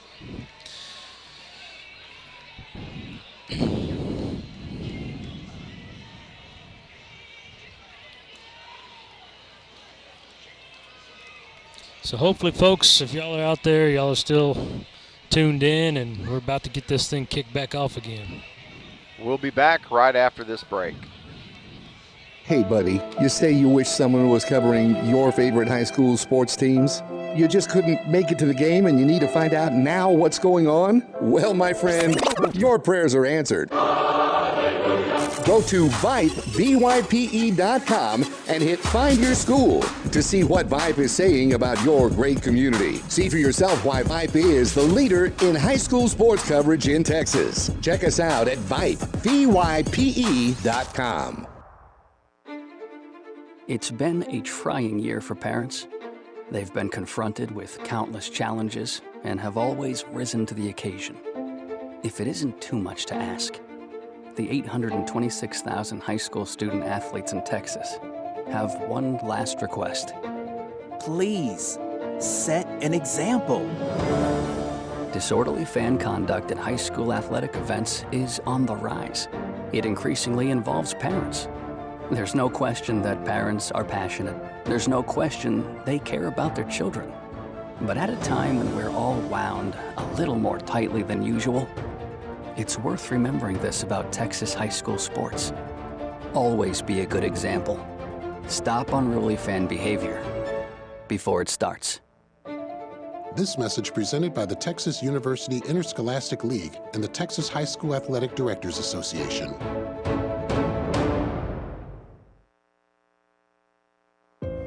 There are no words to describe it. The isolation, the boredom, the loneliness. If you're wondering where your teenage son or daughter's spirit went, you're hardly alone. The past year has been devastating, especially for them. But here's the good news. They might just find it again, playing high school sports. Workouts that stimulate, teammates and coaches that care, the sense of belonging so many of us have been missing lately. That's what school sports are all about. The sense of achievement is real, and the camaraderie is hard to beat. Coping with uncertainty is difficult, but school sports can help the teenagers in your family start feeling like themselves again. Encourage them to give it a try. High school sports, it's so much more than a game. This message presented by the Texas University Interscholastic League and the Texas High School Athletic Directors Association. For the end zone, touchdown, Ryder Hernandez on 4th and 2 from the 17. Sure, Vype Sports brings you the best in area high school football, but Vype brings you exciting high school volleyball action. Dive in the middle for the back row. Here comes James and gets the kill. Vype brings you walk-off home runs on the diamond. Line drive, deep to left. It is going, and it is gone! From lacrosse to the pitch to the court and more, the leader in high school sports coverage is Vype Sports. VYP.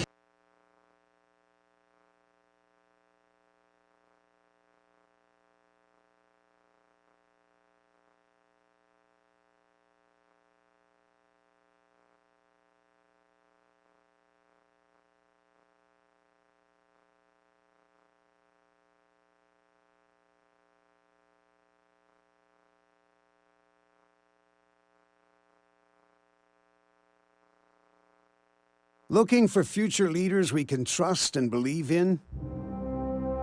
Look no further than the high school student athletes right here in Texas. High school sports teach young people how to be effective leaders. It begins by making their grades and being on time for practice. It includes learning to listen, following directions, accepting responsibility, being a good role model. And it's about respect for officials, opponents, the rules, and each other. The result? It transcends sports. It gives us hope for the future. High school sports. There's so much more than just a game. This message presented by the Texas University Interscholastic League and the Texas High School Athletic Directors Association.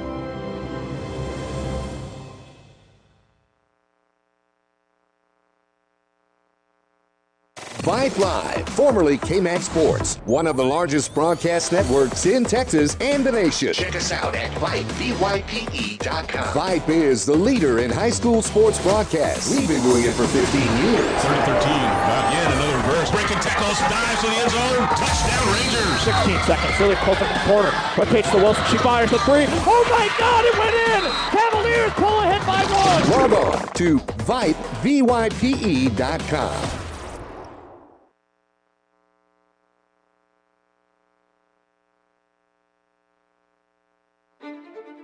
It's been a trying year for parents.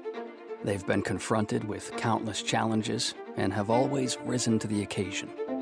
If it isn't too much to ask, the 826,000 high school student athletes in Texas have one last request. Please, set an example. Disorderly fan conduct at high school athletic events is on the rise. It increasingly involves parents. There's no question that parents are passionate. There's no question they care about their children. But at a time when we're all wound a little more tightly than usual, it's worth remembering this about Texas high school sports. Always be a good example. Stop unruly fan behavior before it starts. This message presented by the Texas University Interscholastic League and the Texas High School Athletic Directors Association.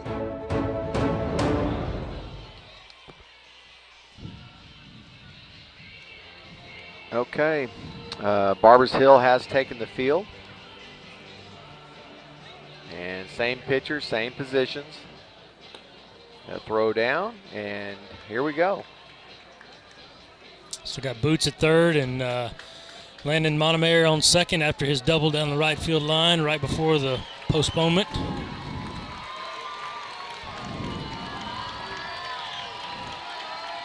And Reed South strolls to the plate.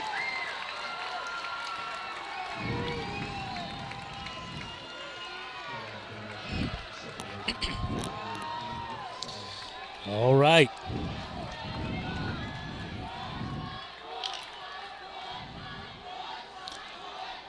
Let's get it. So Mercer with lightning in the background. Throws first pitch strike. South taking all the way.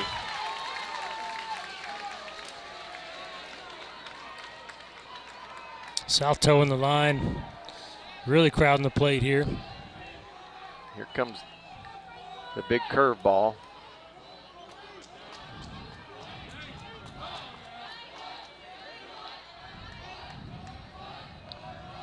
The 0-1 to South. There's the breaking ball, stays down, it's 1-1. Yeah, good take by South there. Not a bad pitch by Mercer. 278 on the season. South hitting 190 in the playoffs. Asks for time, gets it.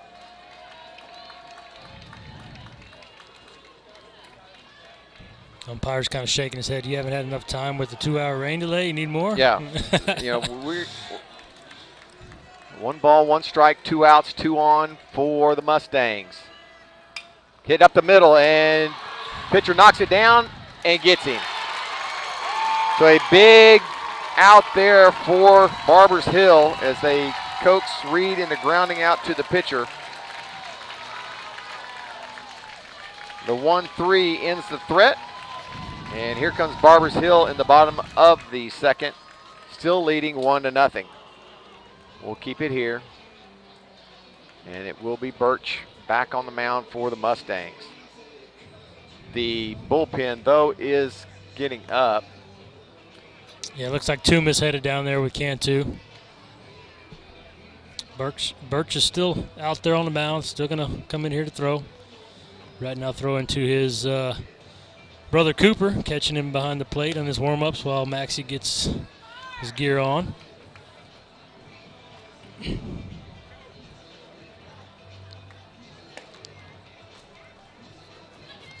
Cooper Birch sporting the gold cleats there. It makes you look 3 fast. seconds faster if you're wearing those. Pretty sure. So people texting in that have been hanging on.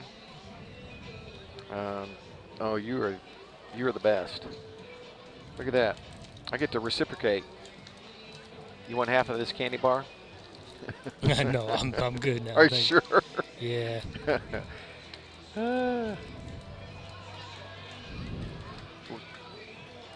Ground out to the pitcher. So we are set to go here in the bottom of the second. It'll be Carson Garrett facing Birch. Garrett's first at bat.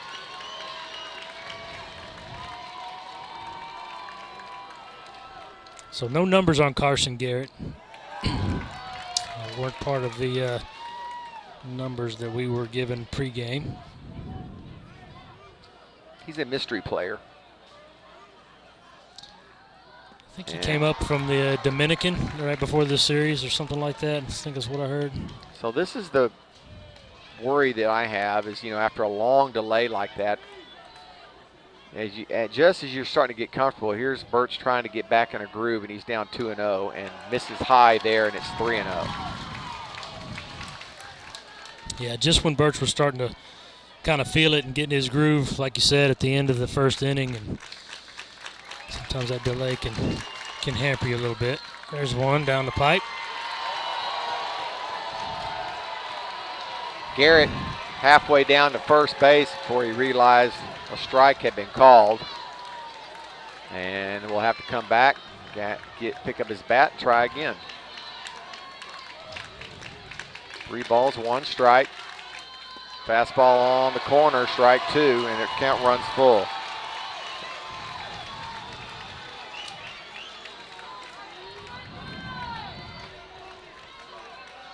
Jackson working quickly, got him on. Oh, he called it a ball. My goodness.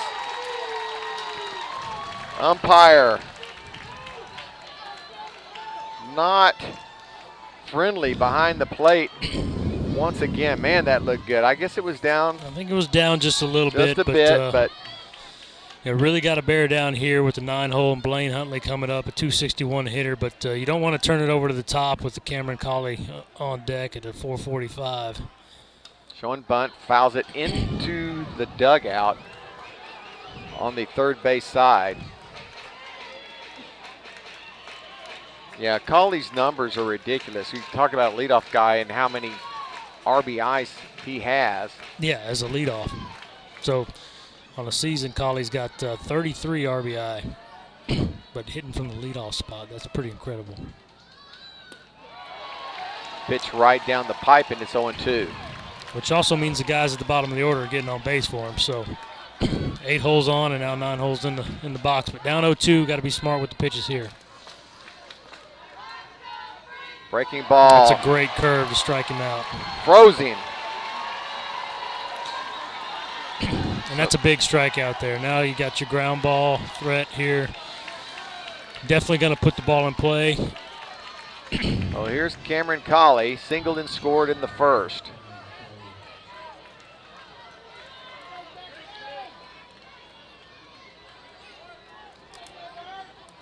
.445 average.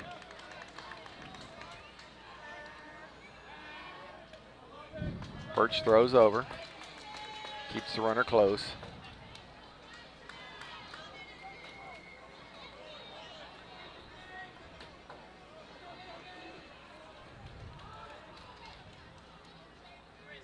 Curveball in there for a called Great strike. Curve.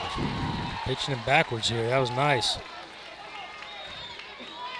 Yeah, Colley jumped on Birch's fastball in the first at-bat, so start him off with a curve there. Really good pitch.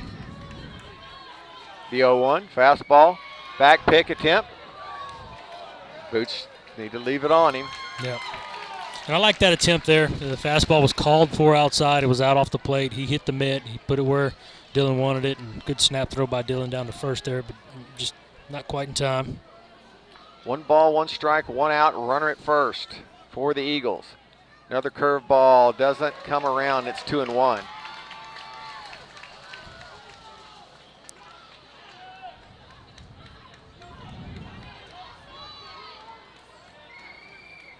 Big pitch here coming from Birch.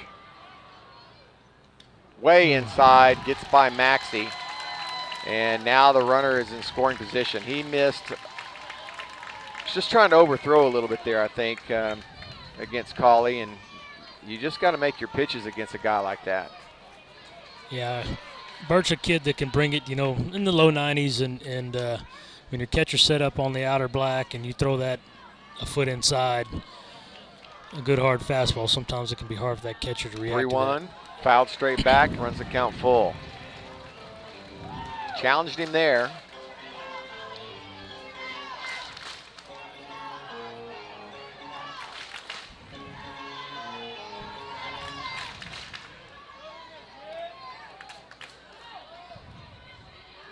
Three balls, 2 strikes, look back, and the deliver. Curveball fouled to the left side. And out of play.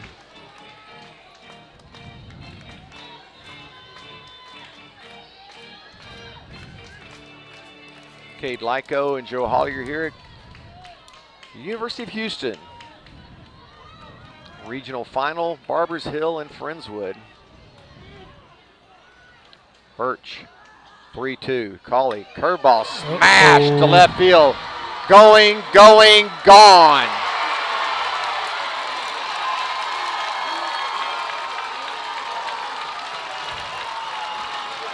Colley is amped up. He is flying around the bases on that home run.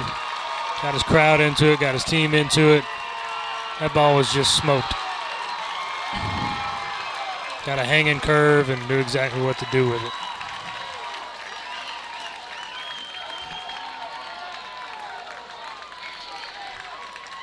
How many home runs is that for him this year? So that makes his 6th home run on the year, to go with 10 triples, 11 doubles, and 35 singles, or 36 with his 1 in the first inning. 1 out in the inning. 2 runs across. Mustangs now trail 3-0.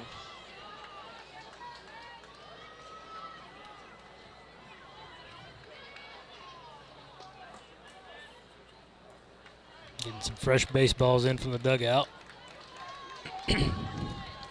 Again, the leadoff walk hurt. And comes around to score on the home run.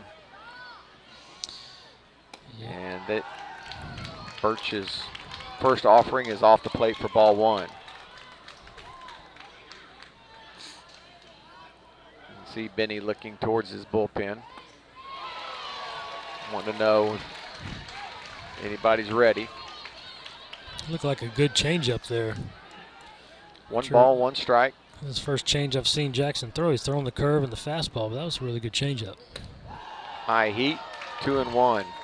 Jace Martinez walked and was left at third base in the first inning.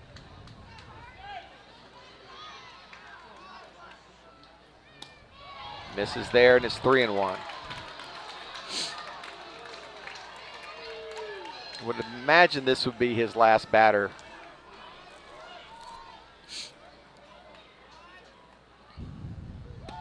Swings on 3-1. Good hitters count. Comes up empty. Jackson has good stuff. He's just gotten behind hitters. And that was the changeup again, I'm pretty sure. Had him way out in front, and it makes you wonder why he didn't throw that pitch to Cauley. That's a good pitch. Payoff pitch, way inside, and it's ball four. Benny keeps checking the pin. I expect to see a slow walk out to the mound here. Nope. Just gonna clap his hands and let him go for another one. Just need a ground ball here. Still got just one out, but run on first. Way off the plate. It's ball one. Hits are even at 3 apiece. The difference thus far has just been the walks that we've given up. Too many base runners. Working quickly, and he likes that outside corner, doesn't he? Yeah, that ball was a couple balls off the plate, but Dillon with some good glove work there got the strike for his pitcher.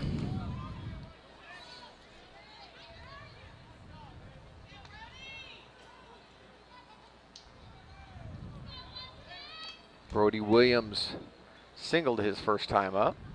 Lefty, there goes the runner. Curveball, tough pitch to run on. Oh, Maxey nails him at second base. A cannon, and Maxey just stands there, hand on his hip like, oh hum, just another day at the office. I mean, just throws a perfect strike down there to gun the runner. Coach made the right call. He got the pitch he wanted, yeah. A slow curveball, and Maxey still nailed him at second base. Well, a sub 2 second pop time and 90 plus miles an hour. They get it there quick. 2 outs now, nobody on. Hit hard, it boots, he catches it clean for out number 3. Yep. But damage is done.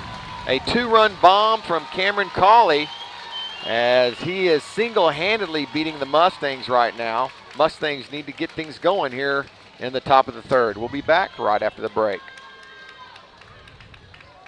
Looking for future leaders we can trust and believe in? Look no further than the high school student athletes right here in Texas. High school sports teach young people how to be effective leaders. It begins by making their grades and being on time for practice. It includes learning to listen, following directions, accepting responsibility, being a good role model. And it's about respect for officials, opponents, the rules, and each other. The result? It transcends sports. It gives us hope for the future. High school sports.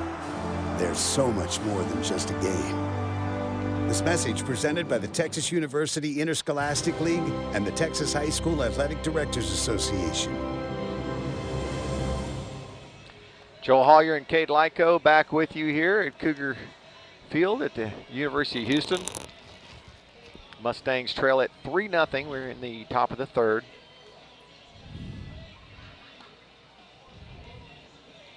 Mercer has bent, but has not broken. And he's going to face The top of the order for the Mustangs be Newkirk, Winkler, and Pacheco coming up. And you just hope the top of the order can get something going here.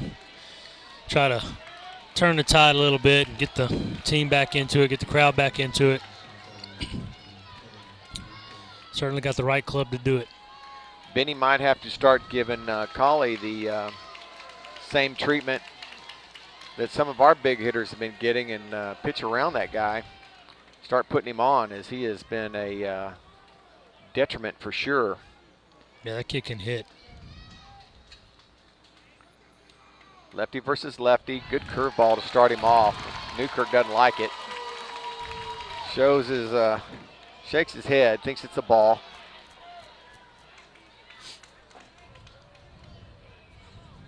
Setting up on the outside. That's where he hits the corner perfectly, and it's 0-2. Yeah, that was just a well-placed pitch by Hunter Mercer there. Nothing Newkirk could do with that. It was either going to be a ball or he wasn't going to hit it, but great pitch. 1 ball, 2 strikes now. Both these pitchers, lefties, about the same size as each other. But right now, Mercer is winning the strike battle. Grounded right side and bobbled. And if they're going to get him by step, bobbled it up in the air, grabbed it out of the air, and still made the throw. That was Malone out there at second base. Yeah, Rathan Malone just stayed with it there. Kind of sat back on the ball a little bit. Probably should have charged it and got the short hop, but kind of got in between her, handcuffed him a little bit, but bobbled it straight up in the air and right into his throwing hand. Here's Winkler. Winkler grounded out to third his first time up. Swinging first pitch, fouls it straight back. Mustangs a little out of sorts here. Well, things can change in a hurry, as we've seen with this team. So still early, top of the third, a lot of baseball to be played. The 0-1 to win. Grounded, base hit. and Colley almost came up with it. That kid's got some range, doesn't he? Woo! Now you know why they're coming to see him and Pacheco. Yeah, that's a heck of a good-looking shortstop out there. I mean, he was pinching the middle a little bit, and yeah, it was looked like in it the was 5.5, and he still almost got it without really a dive. It looked like it was going to be hitting the hole clean, and he still got a glove on it. Here's Pacheco. Singled his first at bat, was left on base. Curveball low Stayed for down ball that 1. time. Very similar to the first pitch he threw to Newkirk. This one was a ball, however. Again, first time these two teams have faced each other.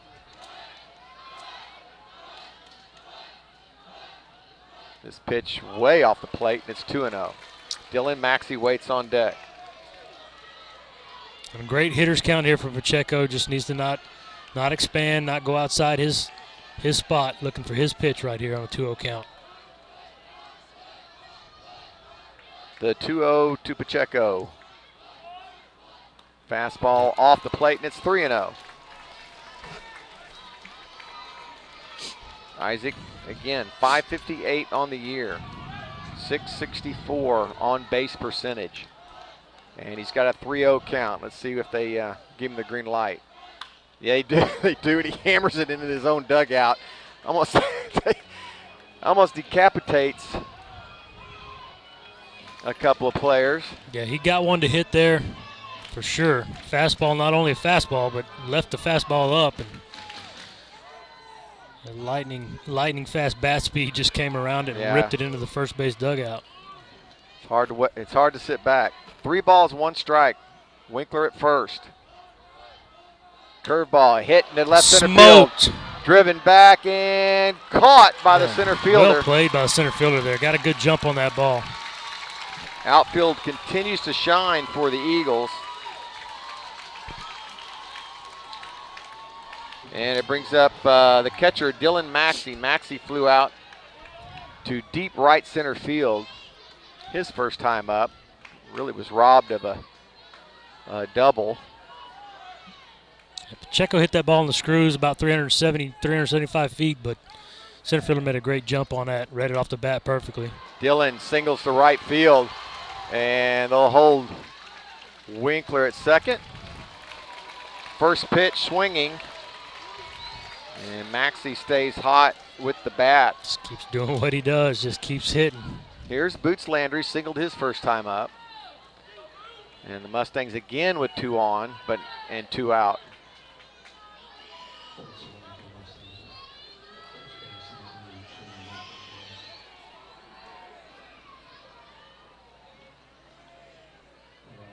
Maxey showing that he can go the other way, and that's what a lot of college coaches like to see. It's one thing for a guy to pull everything. It's another where you can stay back and go the other way like he did there. Good job of hitting. Mercer, first pitch to Boots is outside, ball 1. Boots Landry, 278. 387 on base percentage. Not a big power guy, but he does have a little. Lefty, lefty, swinging hard right at the second baseman though. Low flip, and Cauley saves the second baseman again. So the Mustangs still having some trouble getting a clutch hit.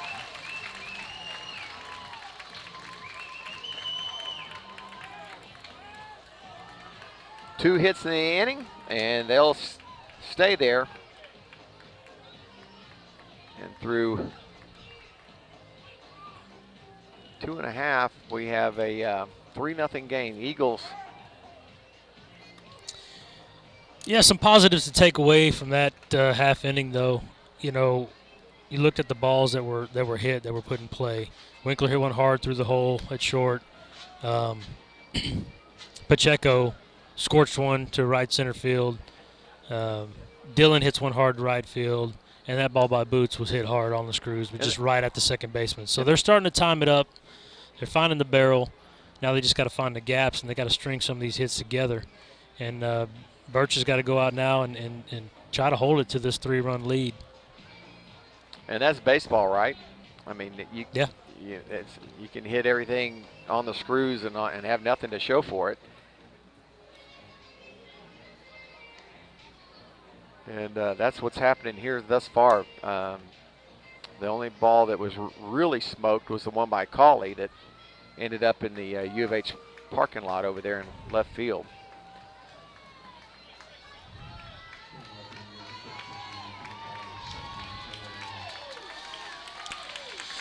Here's Larinaga, walked his first at bat.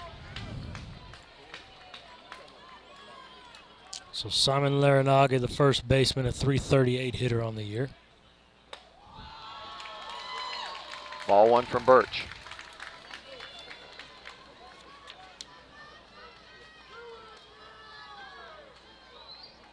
So Larinaga has a little bit of pop in his bat too. It's 44 hits on the season, including 11 doubles and 5 homers. So 44 RBI on the season for him too. So kid can swing it. Bullpen still active for the Mustangs. That pitch way off the plate.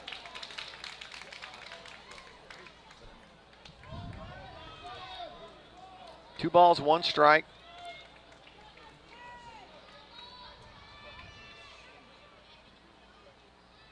Ball fouled out of play, and it's 2-2.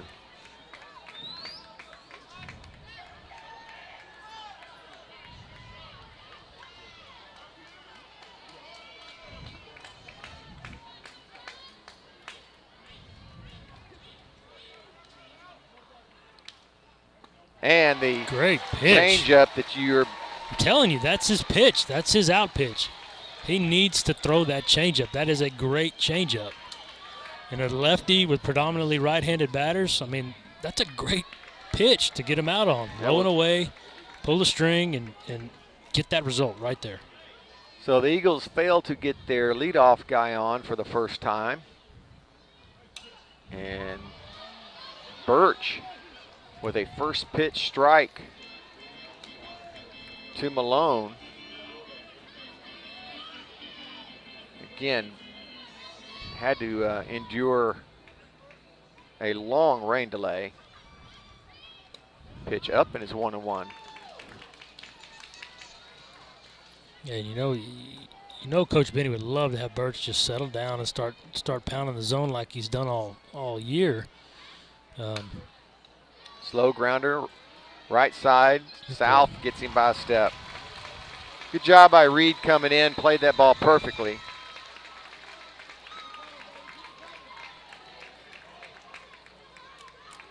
Yeah, that's it right there. I mean, let your defense work. Throw strikes, let your defense work. And, I mean, you've only given up 3 hits in the game. Yeah, there's 3 runs, but 3 hits, 2 of them have come to the same kid who's hit everybody on the planet this year. So, I mean, got to just tip your hat to that kid. So, you know, if he can just throw strikes and keep away from the walks, it's the name of the game here.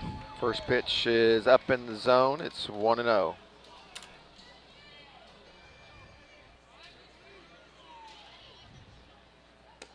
Same spot. 2 balls, no strikes, 2 outs, nobody on. Birch is yet to have a clean inning. That pitch. There's a changeup. That's changeup on 2-0. Couldn't find it with the fastball, throws a changeup, and it's a beaut. I mean, it just really is a great changeup. Down and in, good off speed. You're sitting on that 2-0. Dead red, you're not going to hit it. That ball's hit hard and by South.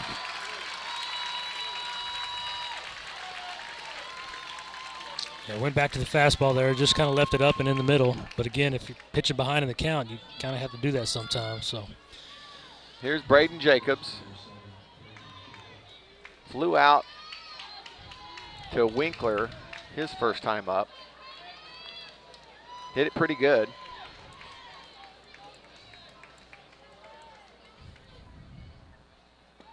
There's your pitch. That's filthy. 0-1 to Jacobs. The changeup is working. With that motion and with that movement, I just keep throwing it until they prove they can hit it. High fastball. Show them something like that and go right back to the changeup. And also, he can't get away from the curveball. I know colleague hammered it. But you've still got to throw it. There's your changeup again. Swung right over top.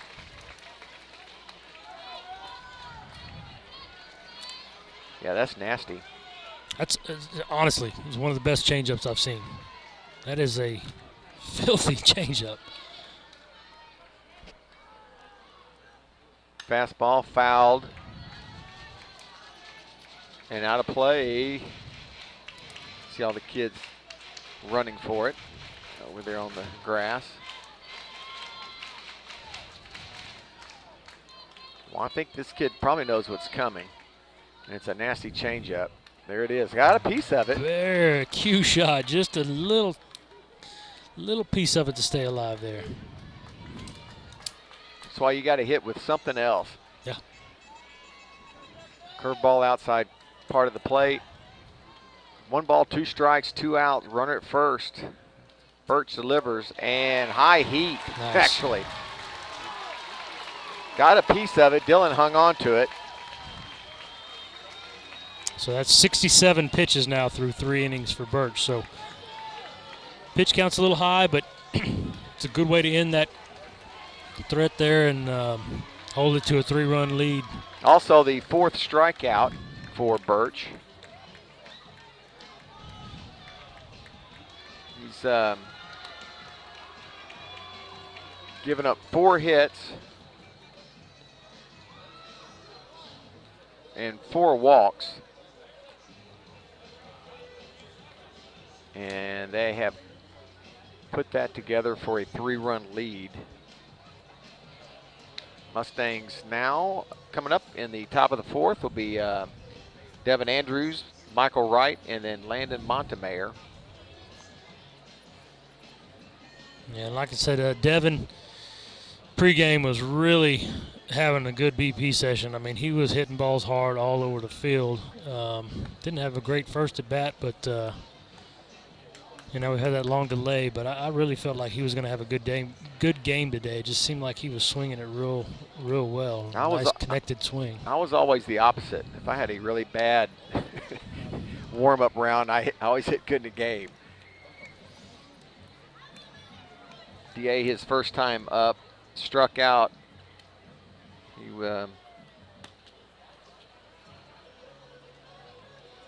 had back-to-back Ks, he and Wright did, after Boots had singled. And then Montemayor's double put runners at second and third, and then Reed, after a long rain delay, grounded out to the pitcher to end that threat.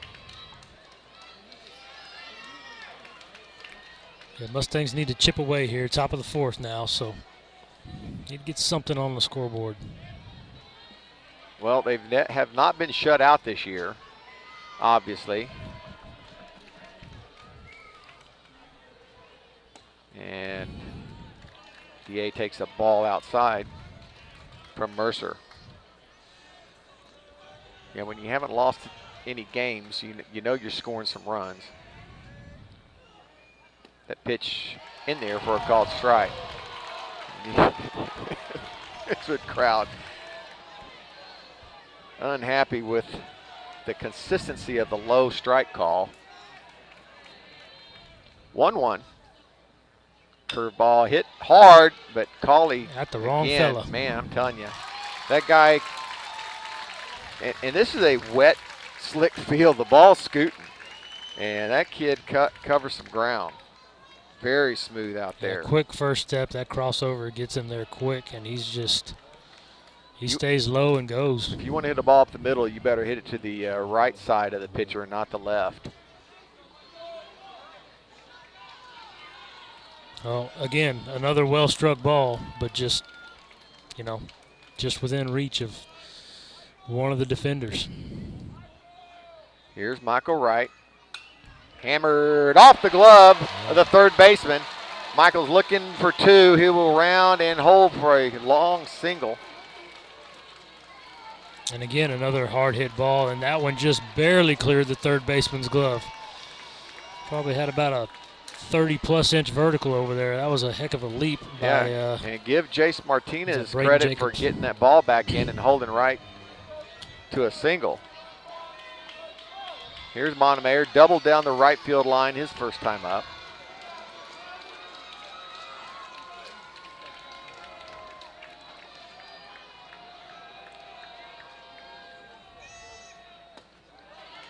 Fastball up and in is ball one.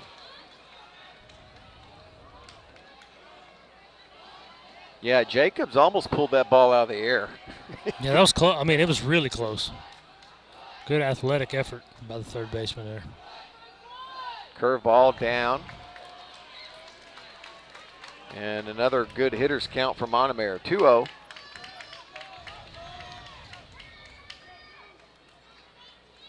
I really, watching the catcher throw between innings, doesn't have the quickest pop time and the greatest arm, so kind of wondering when they might try to test him out. On a good hitter's count here, 2-0, they throw over, but might be a good time to try it. A little hit and run or something.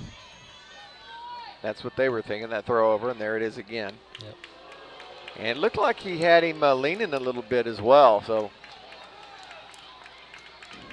both coaches thinking along the same lines here.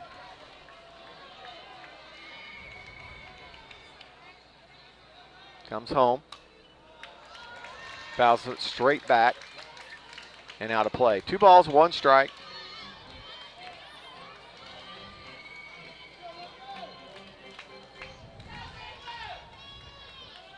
So next pitch for Hunter Mercer will be pitch number 60 for the game. And if it looks like an inter-squad game going on, it's because everybody wore the same jersey. Yeah, both teams in the royal blue tops and the white pants. The 2-1, swing and a miss, and it's 2-2.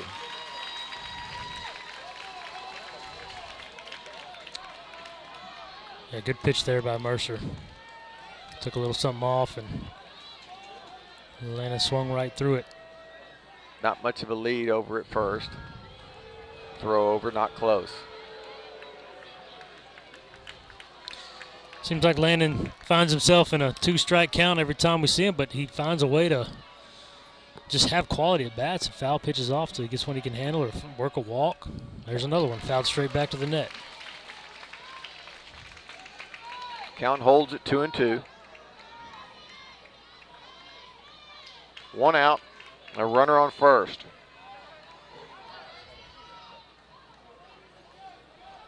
You know, to me, that tells me a lot about a kid's approach at the plate. A lot of swing and misses early in the count, but when you get 2 on you, he shortens up and he's just touching the ball. Curveball stays up. Works another full count. About half the size of the crowd that was here when the game started.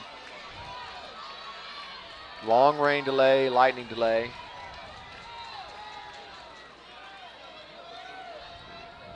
See if he starts the runner here. Nope, gonna throw over. Not a bad idea.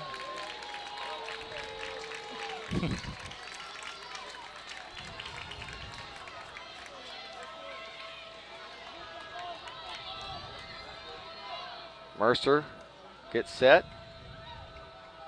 Got a quick move to home. Hit hard to center field, but plenty of room out there. And Montemayor flies out for out number 2.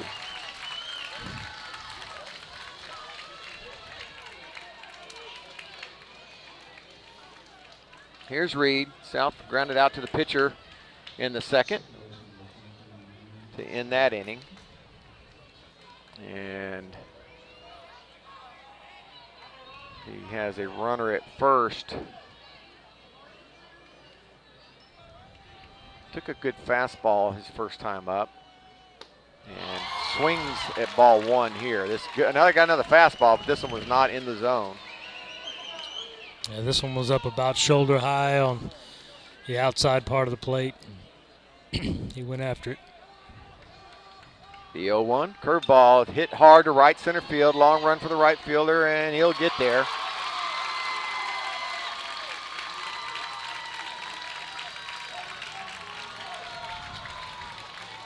So it'll be back to the top of the order for the Mustangs when they come back to the 5th. The Eagles will hold on to a 3-run lead at least through 3, but they are coming up now in the bottom of the 4th. We'll be back after the break. It's been a trying year for parents.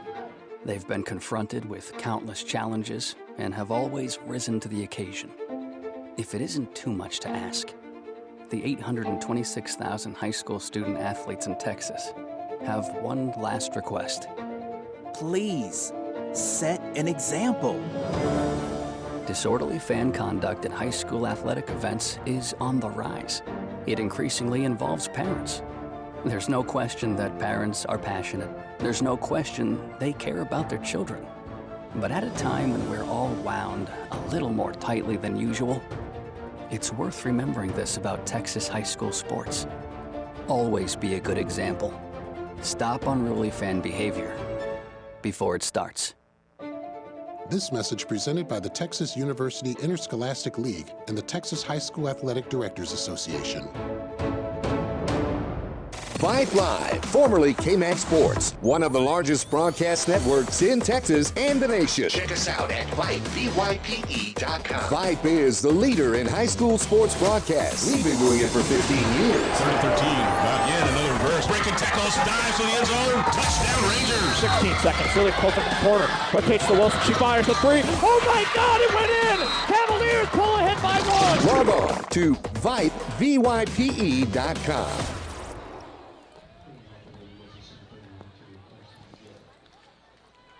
Leading off is Carson Garrett, the center fielder. Swings through the first pitch.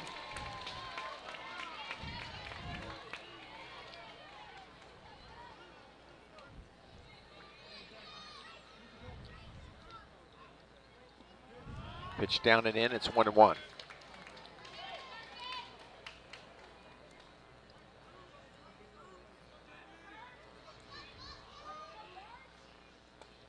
Pitch down 2-1. Quick shout out to our QA, Lynn DeSalvo in Arizona, staying up with us, and it's 3-1. So after a first pitch strike, it's 3 straight balls from Birch. And gets a high pop up to the infield. South asking for it for out number 1. Good job by South there. That ball was towering. That was a major league pop up right there. Yeah, you could put a little timer on that one.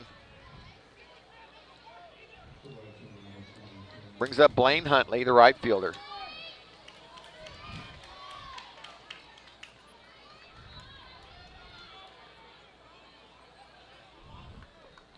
Evidently, we are the only one streaming at the moment. People are thanking us for being here and on the air. You're welcome. UIL should have given it to us. Yeah, we'd have the video too.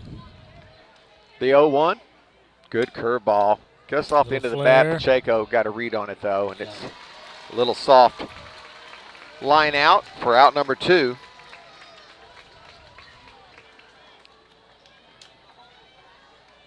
And here's Colley. I'd think about just putting him on. just saying. Benny hadn't done that this year. I mean, you know, the kid can hit, but you got the first 2 outs. He's 2 for 2 with a single, a home run, 2 runs scored,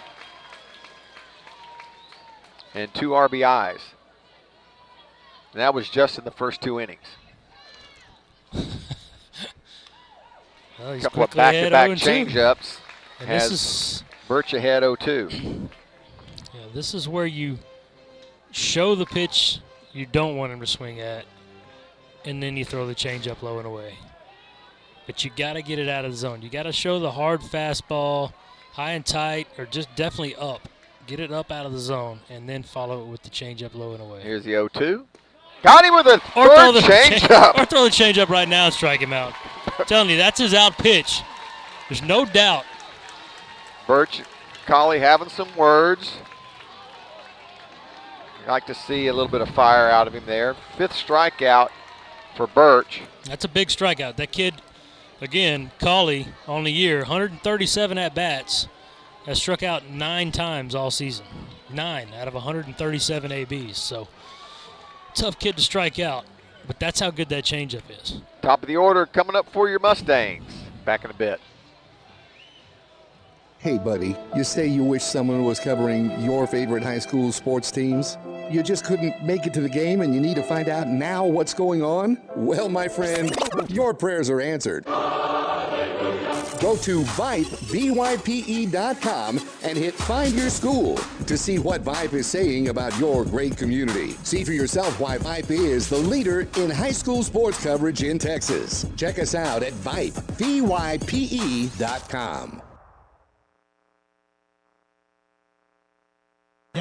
For the end zone, touchdown, Ryder Hernandez on 4th and 2 from the 17. Sure, Vype Sports brings you the best in area high school football, but Vype brings you exciting high school volleyball action. Dive in the middle for the back row. Here comes James and gets the kill. Vype brings you walk-off home runs on the diamond. Line drive, deep to left. It is going, and it is gone! From lacrosse to the pitch to the court and more, the leader in high school sports coverage is Vype Sports. VYP. Just got a text saying that we should have a McFlurry delivered to us. That probably would get things going. I'm up for anything right now. Anything to get them going. Even if it means saying McFlurry for the 5th time on the air.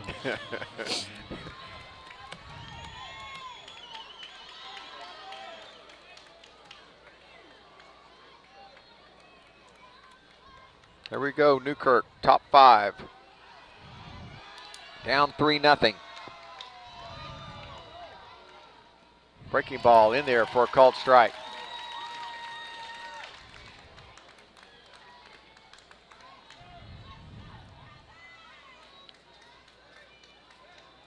Newkirk 0 for 2. That one bounces in there, and it's 1-1. 303 on the season. Has scored a lot of runs. Gets on base. And then makes the most of it when he's there. Hit the ball hard a couple of times a night. Nothing to show for it. Fouls that one off, and it's 1-2. That was a good late breaking curve there by Hunter Mercer.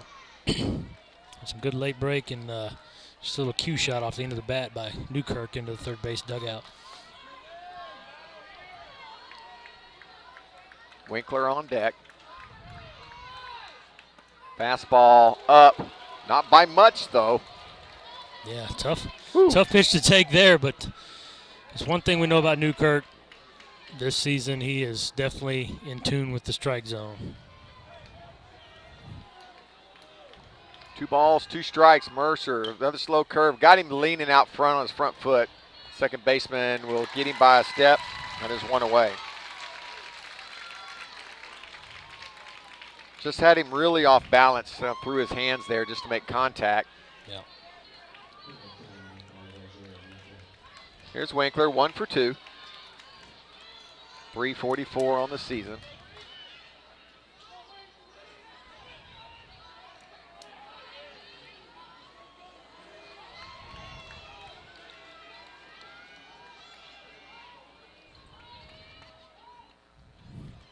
Change up down for ball 1.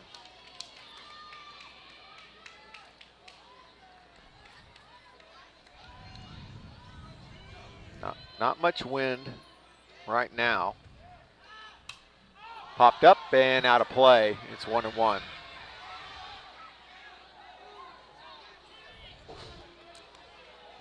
Now, no Friendswood fans brave enough to get under that one. Everybody scattered over there. That's our student body, too. Yeah, that's a shame. I'm a little disappointed in that effort by the fans there. That was a can of corn just coming down that off neon the top shelf. bunch. Winkler asks for time and gets it.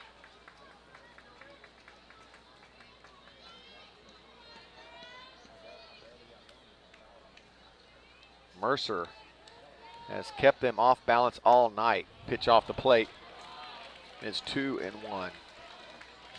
Yeah, he really has, Joe. He's pitched well. He doesn't have overpowering stuff, but he definitely has enough change of speed, and he's pitching. I mean, he's using all parts of the plate. And guess who's there? Cauley. What looked like a base hit headed towards center field is quickly eaten up by the shortstop. Fleet-footed number 4 out there at short. My goodness. I thought that was a line drive base hit to center, and you look up and the old number 4 wearing the old style knickers pants out there just flying around the infield. It's right in front of it.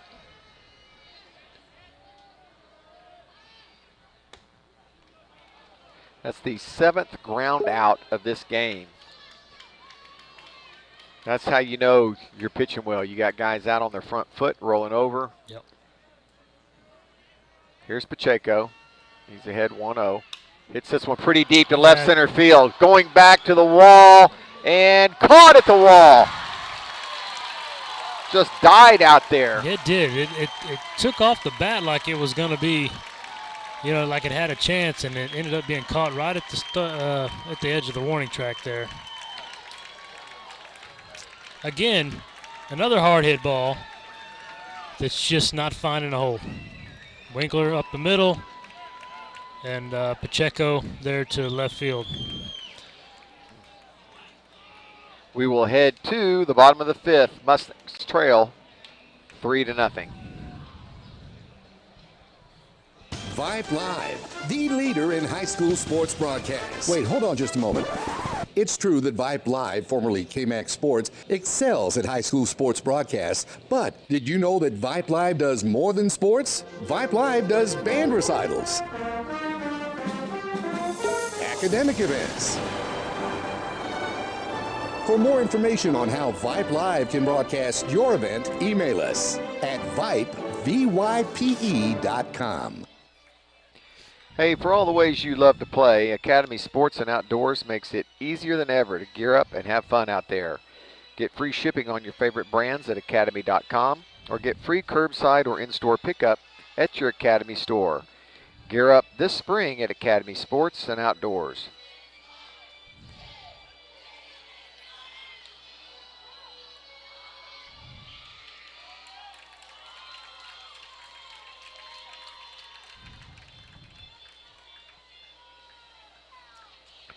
Birch back on the mound for the Mustangs. Trying to keep his team in it till the bats come around.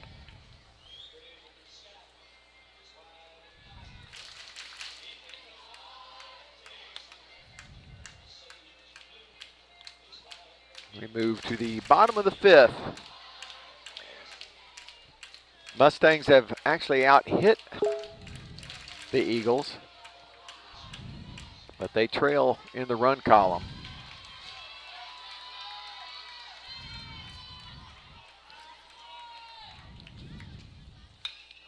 Ball hit hard to center field. Newkirk back and makes the catch.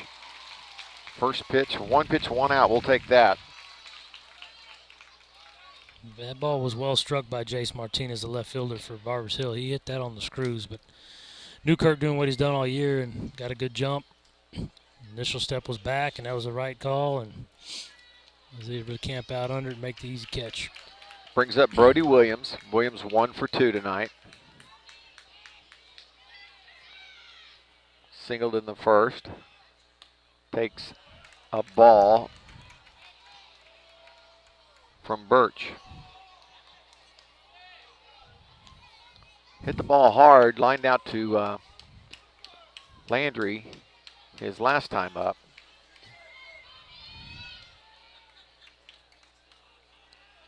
Ooh, that 1 o'clock game's going to come early. And on the hands, it's 2-0. Well, that didn't miss by much.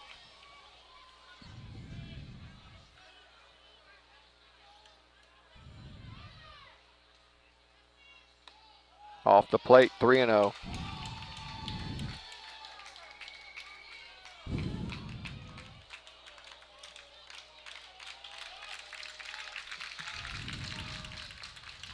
Call strike there. 3 balls, 1 strike, 1 out, nobody on.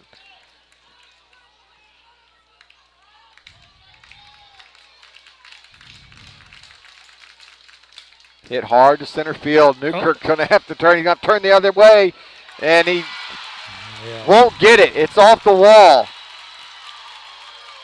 And here comes the relay throw. Is missed. No. And now he's going to have an inside the Parker once they miss the relay throw. So it'll be a triple with an error.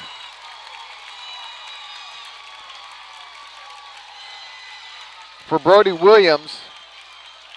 And another run for the Eagles.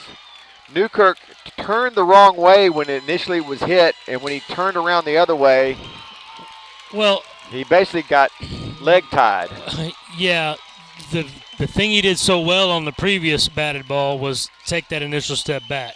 He did exact opposite on that. The ball was hit, and it had more of a high trajectory, so it looked more like a pop-up, and his first step was forward. And then he had to retreat, and the guy turned around. And then I don't really understand what happened on the relay. We had the guys set up for the double cut. You had Pacheco deep in left center. You had Reed south, knowing the runner was headed for third, in shallow left. And Reed had his back to the throw. Once the throw came in, he kind of turned around to look at the infield. And when the ball got by Pacheco, there was just nobody there to grab the baseball, and that allowed the run to come home. So it'll be an error on Newkirk. It'll be the second error of the game on the Mustangs. And Toomas is now in to pitch. And he has bounced the first 3 warm-up tosses. You figured he'd be warm by now. That one a little closer.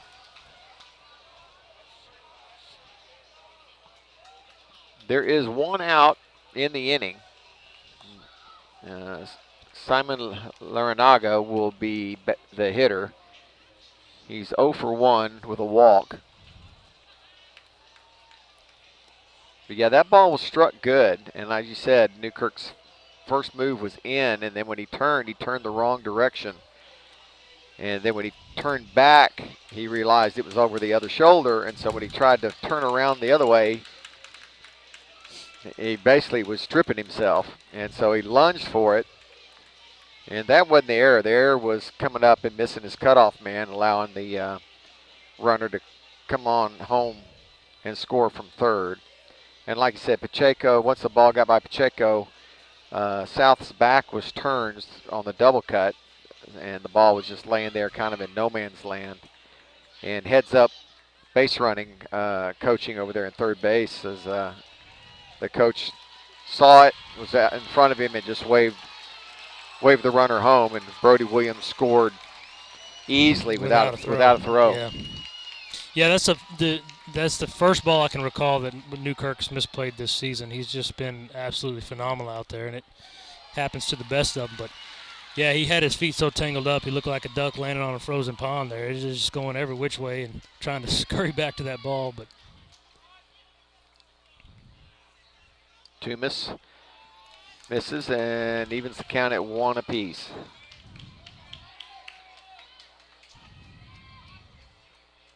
Again, Mustangs here in game 1 off of Maxie's glove, and it's 2-1. Because we lost the flip, we had to play Wednesday night, which Barbers Hill wanted, so they wouldn't have to face Rogers in game 1. And so they will get him tomorrow. Swings through that one, it's 2-2.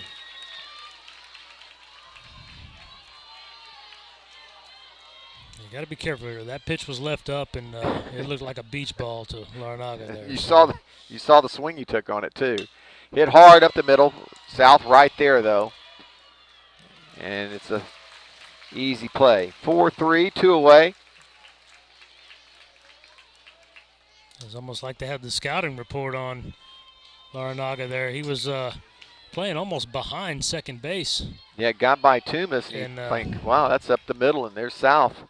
Standing right there. Good scouting on the Mustangs there, as you're right. He was definitely in the right spot. 2 outs, nobody on. Here's Malone. Malone fouls this one straight back. So Rathan Malone, the second baseman, a .333 hitter on the year. Mustangs have lost only 1 game all year, and that was in the last series against College Station. They have 6 outs left in this game to make up 4 runs. Curveball in there for a strike. That is a beauty.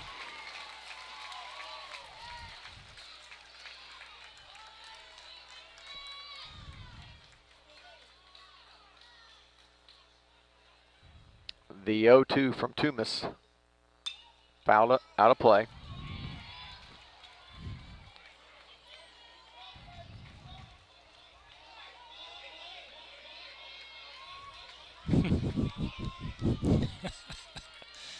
I don't know if you could hear it on the broadcast, but the foul ball went to the stands, and the PA played the sound clip of all the seagulls from Finding Nemo saying, "Mine, mine, mine."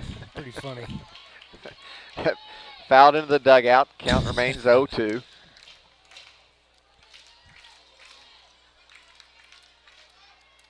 That's a good one. That one's hammered, but at the shortstop, Pacheco. And the line drive out will end the inning. So after bouncing his warm-up pitches, nearly all of them, he comes in and throws 10 pitches and 8 of them for strikes. Go figure.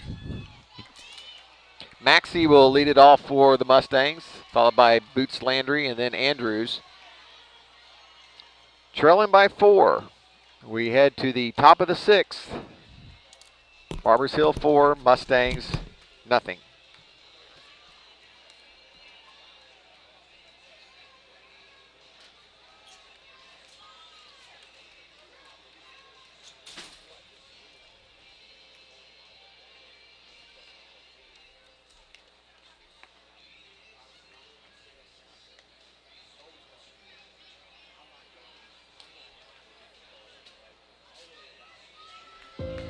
There are no words to describe it. The isolation, the boredom, the loneliness.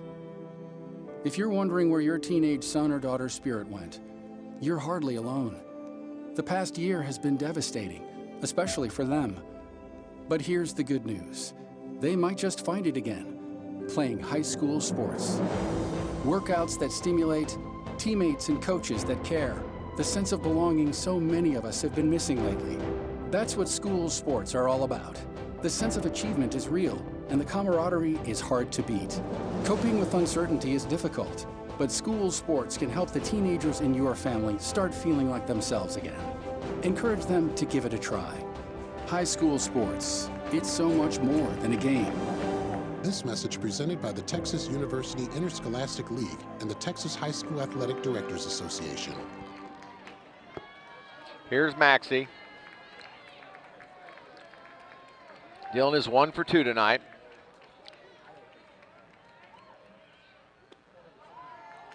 And a low strike call on Dylan.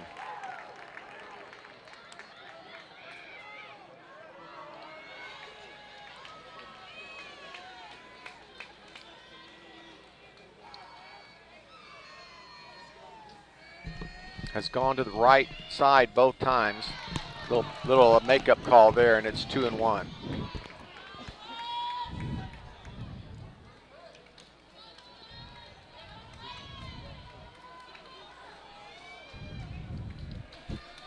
Long look in, finally delivers. Ball's hammered down the left field line, fair. It'll be extra bases. Rolls into the corner. Maxey is around first, and he will hold up at second with a leadoff double. Double number 16. Dylan Maxey now holds a single season record for doubles for the Friendswood Mustangs. What? A double by Maxey? Move over. You don't say. Move over, Forrest all day. That kid. Dylan Maxey holds another Friendswood record. I'm running out of words, Joe. I mean. Well, the only thing is, if you're Barbers Hill, you love it because nobody's on base. That's how you want to face Maxey, with nobody on base. Exactly. But I'm running out of things to say about the Texas Tech commit over there, Dylan Maxey. I was just getting ready to say, Dylan just recently committed to Texas Tech and has not stopped showing off what they're getting. Good breaking ball in there for a called strike. And we've seen that over and over and over. First pitch, slow breaking ball. Yeah. Friendswood continues to take that pitch. And that's a pitch that Boots should be able to handle. That inner half breaking ball that's coming back to the middle of the plate, lefty on lefty matchup. Easy out there. Ball got away from the catcher. I say we're down 4. Your run's not that important for you to be at third. Let's be smart. 1 ball, 1 strike to Landry. Like I said, the previous righties as he's been facing been working him away, so hoping to get one middle in that you can hammer here. Slow breaking ball up in the zone. That's a pitch. He got a piece of it, fouled it back into the catcher. Now they're going to take a little bit of time. But that's the pitch right there. He's got a hammer. Yeah, that ball that was a spinner. I just yep. Spinning over the middle of the plate, elevated. The Maxey comments coming in left and right.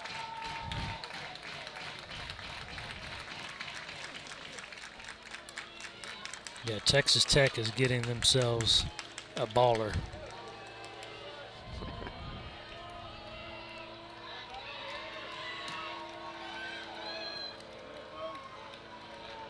Chopper overhead, that's the sound you hear.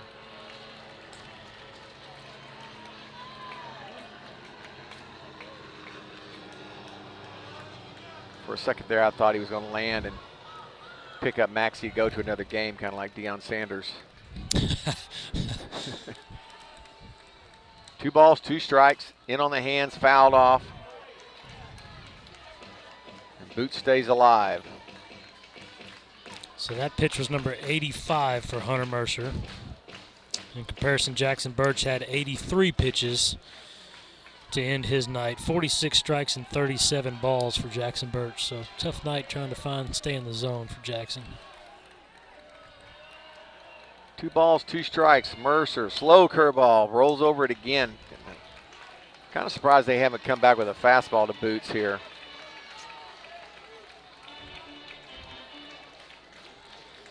Yeah, if you're the pitcher, if he could paint a fastball about a ball out on the outside right here, he's probably got him set up perfectly.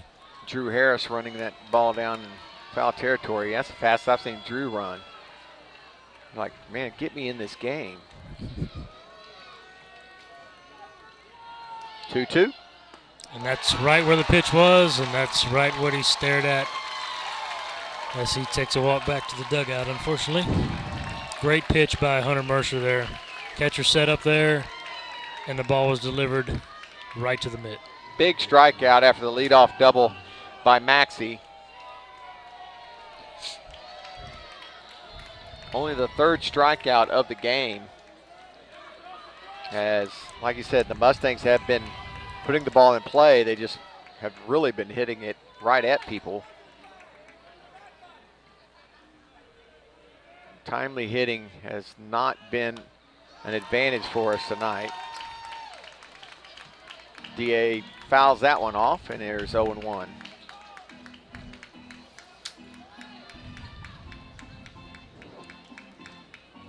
Four outs to make up 4 runs. It's a pretty tough challenge here for the Mustangs. Need to get something going this inning. Well, they made up 4 outs, or made up 4 runs in 1 out in the College Station game with 2 outs and then walk, and a grand slam by Winkler. So it can be done. DA 0-2 for 2 tonight. Grounds to the right side and off the second baseman's glove for an error.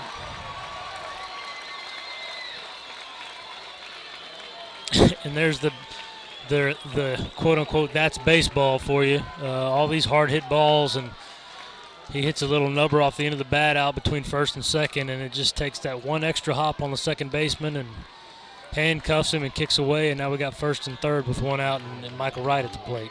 Well, we said earlier, don't hit it to short. If you're going to hit it to the right side. And it paid off there for DA. First and third, here's Michael Wright. Wright 1 for 2. I'm expecting the big slow curveball. There it is. Oh, perfect double play ball. The 4-6-3. Yeah. So got to hand it to the young second baseman there. After booting the ball before that, the ball will find you, and it found him again, and he scooped it up and delivered a perfect feed to the right shoulder of Cauley on covering the bag at second, and of course Cauley did what Cauley's done all game and fired a strike over to first and completed the double play to send it to the bottom. And I think Wright was looking for that pitch. He just got on top of it. Yeah. Like, you know what? He started everybody out with that big slow curveball, and it's just hard staying back. Toomas out for his second inning of work. And we'll take a break as we head to the bottom half of the 6th. Mustangs trail it 4-0. Looking for future leaders we can trust and believe in?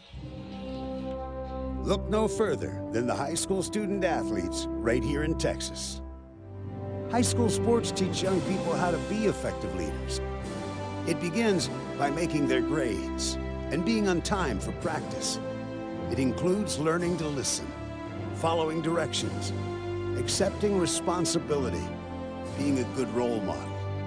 And it's about respect for officials, opponents, the rules, and each other. The result? It transcends sports.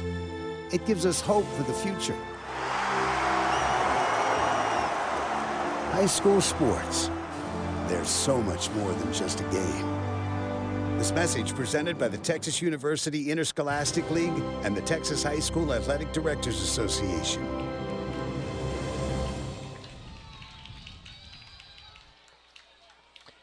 .49 p.m. Mustangs, Eagles, trying to determine who gets to go to state. Eagles with the upper hand thus far, leading 4-0. As Toomas misses his first two offerings, and it's 2-0 to Josh Campbell. Campbell DHing tonight, 1 for 2. Gets a pitch to hit there and lets it go by, and it's 2 balls and a strike.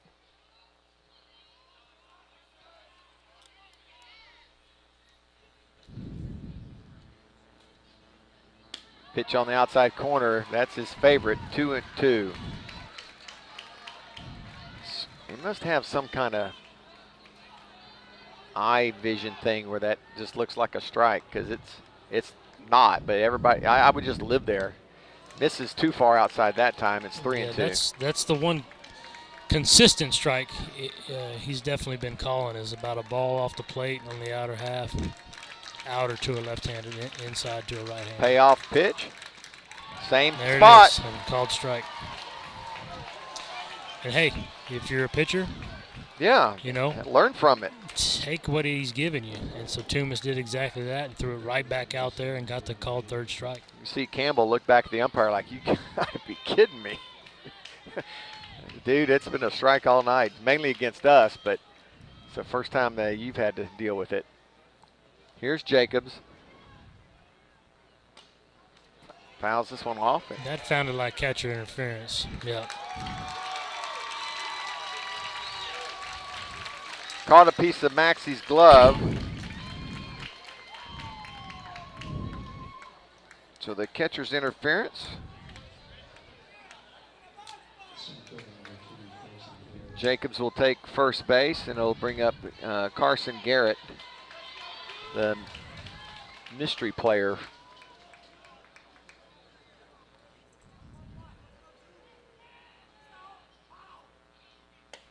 High and tight. Ball 1. Again, no numbers on Garrett. He walked and scored in the second and popped out to South in the fourth.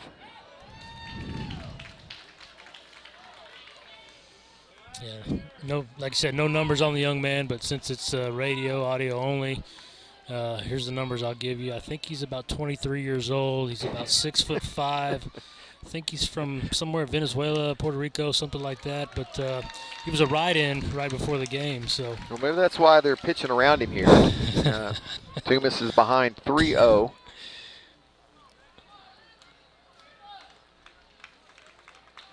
Way too many gifts this game. And there's ball 4. And there's another one.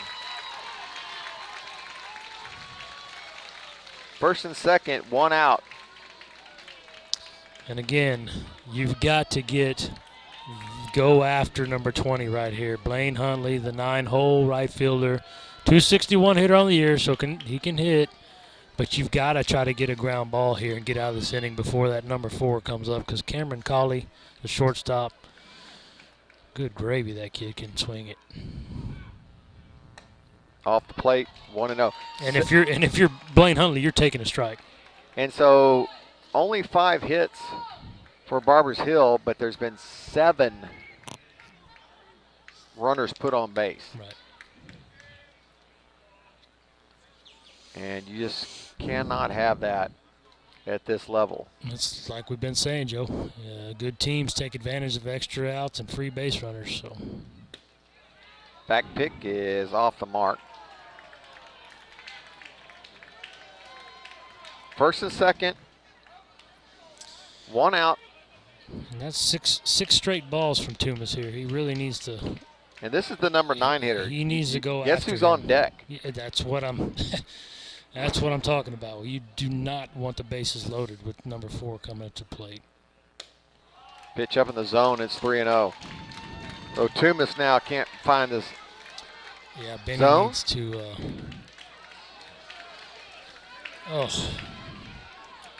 Benny's looking down at the pin and looking to see if whoever's warming up's ready, and the pitcher that's down there, whoever it was, just threw one to the fence. Strike on the outside corner, low and away.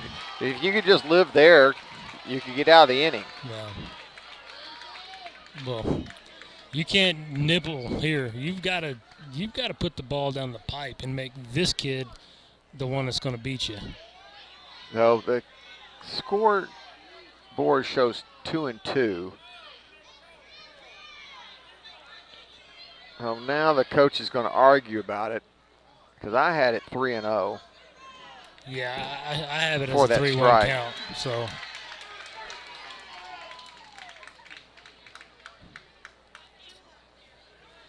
Oh, he's saying on the throw down he called that pitch a strike, but they had put it up as a ball. So the one where Dylan tried to back pick.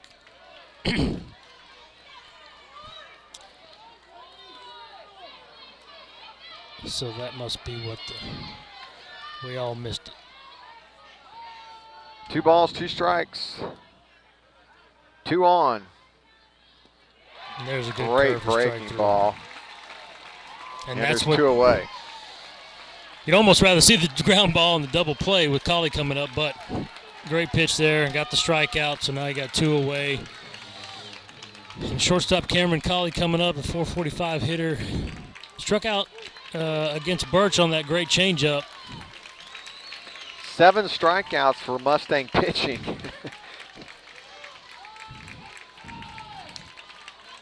I don't like this matchup. And there you go. They put him on. So, respect for Colley there. You're already down 4. If you're going to let someone else try to tack on more, it's going to be the next guy in line, which Jace Martinez, the left fielder, really gave one a rip last time to dead center right at Newkirk, but he can swing it too. He did, but he's a 279 hitter and not a 500 hitter. Right. That's just playing the odds here. It is playing the odds, and you know, you would do it, and I would do it. Yeah, absolutely. The way that kid looks. Plus, it gets you an out at any base. But it also means you got to throw strikes. And Ball 1 to Martinez. So no room for error here.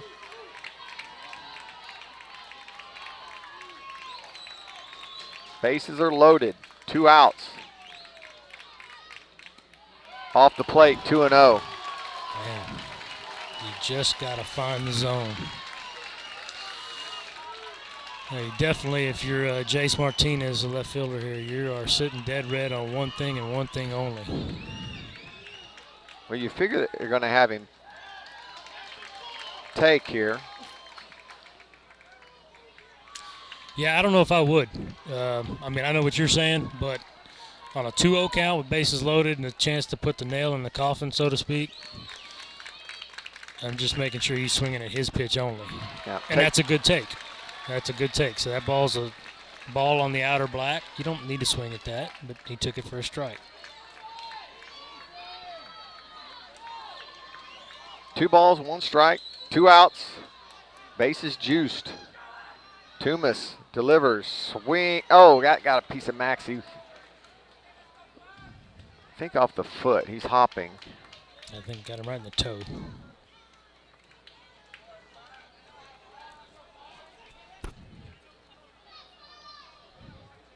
Umpire takes a long, slow walk.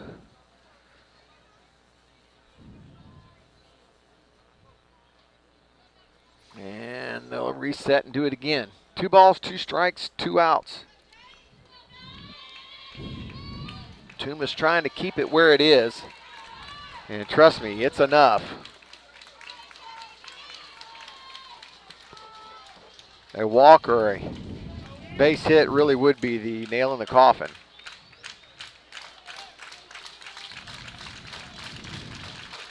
Toomas looking in, winds, delivers, and it gets past Maxie. So he spikes one in the left-handed batter's box.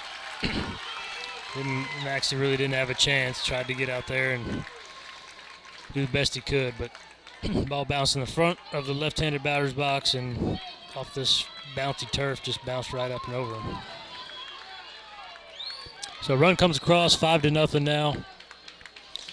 Base open at first, 2 outs, 3-2 count on the batter.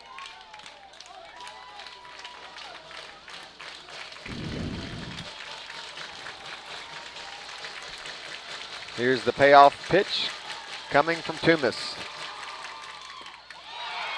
Ball 4.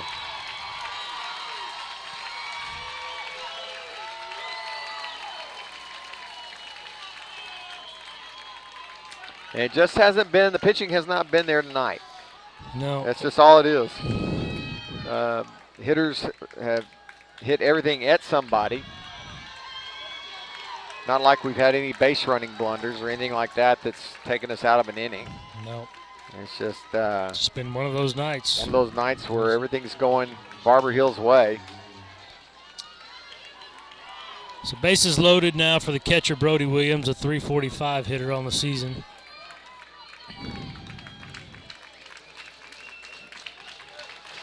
But you see here the importance of a coin flip. Call strike. There's that outside yep. pitch.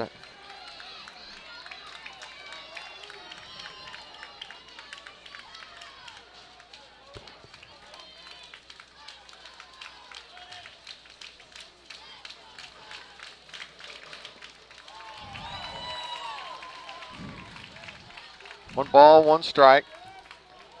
As things have gotten interesting, I've neglected my producer duties.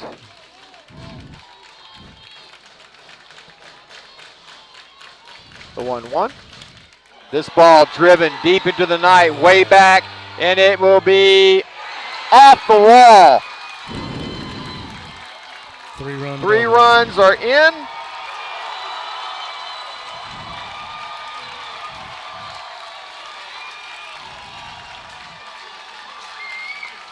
Just missed the grand slam by about 2 or 3 feet, hitting it off the wall. Well played off the wall by Landon Montemayor out there.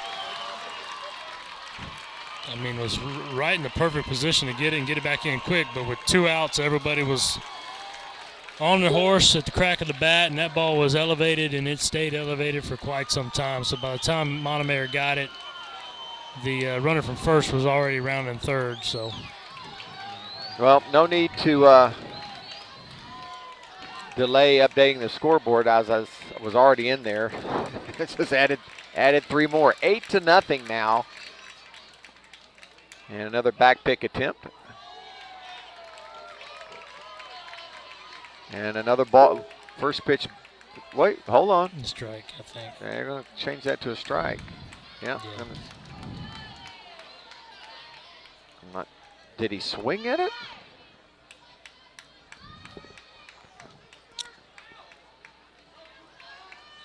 It's 0-1. The ball bounced in there.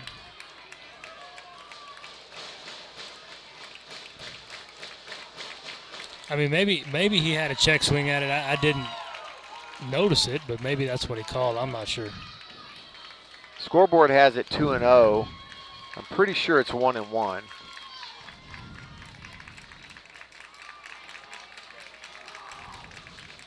This one bounces. Maxie's got a shot at him at third, but he's in safe. I think that one hit the umpire. Yeah, I got at Maxie's feet, and as he stood up, he kind of kicked it with his heel, but luckily he kicked it right back into the umpire's feet, and it stayed where it was, gave Maxie a little bit of an opportunity there to throw the ball down to third, but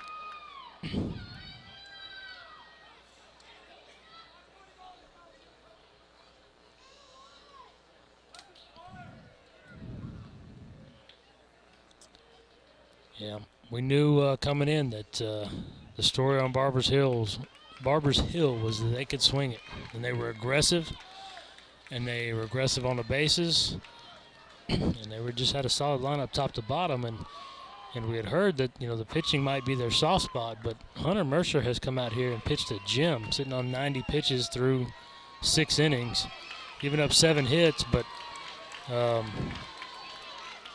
yeah, I don't know if he's walked anybody. I can't recall. Maybe one. No, Mercer's the story for sure. Yeah, he's just pitched a gem. He has dominated the Mustangs here tonight.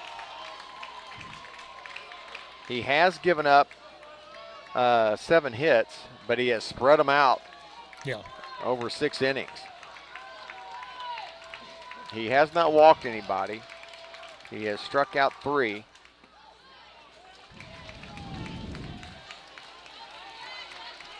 And he is in line to win a big game for his ball club. 3 balls, 2 strikes, runner at third. Mustangs down now 8-0. Grounder to short. First ground ball seemed to hit Pacheco. He had to sit back on it. And Boots with a nice scoop over there at first base. So the inning mercifully comes to an end. 4 runs across. So we wanted somebody to score 4 runs, but it was the wrong team. Yeah, definitely was. And if you're Friendswood, at the very least, what you'd like to see here is some glimmer of hope, some glimmer of momentum going into tomorrow's game, even if you can't. I mean, it's not over. Well, down 8-0. It's not over, but you want to see at least something get going here and try to put a few runs across, if nothing else, and have a little good news going into tomorrow. You wonder if you're going to get any pinch hitters here, down 8-0. Well, Ty Brantley pinch hitting has certainly worked out the last 2 games, so there's one option. But it looks like that's Montemayor coming out. It's Montemayor on deck, and South, or Montemayor to lead it off, and South looks like he's coming up on deck. So, yep. So it'll be the 8 and 9 hitters, followed by Newkirk. And the Mustangs looking to, number 1, not lose their second game of the season, but 2, being shut out for the very first time this season. They've done a pretty good job of pitching around trouble. I'd be interested to interview the coach from Barbers Hill after the game and just talk about his pitcher Mercer and what he expected to get out of him or what he thought he might get out of him. And if you had asked him if, they had an 8-0 lead going into the top of the 7th, what his thoughts on that would be, because I don't think anybody expected this. And this is, they've played one heck of a game so far. Montemayor 1 for 2.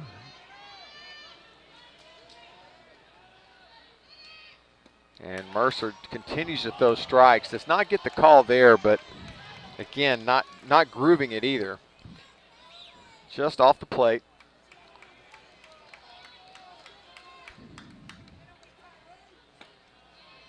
That pitch, pretty much the same spot, and it's 2-0. Yeah, I can't remember him being behind 2-0. Those are 2 really good pitches. Yep. They didn't miss by much for sure. Montemayor, we know, has got a great eye at the plate. We know he's always putting up quality at bats. And there's a pitch down the middle, and it's 2-1.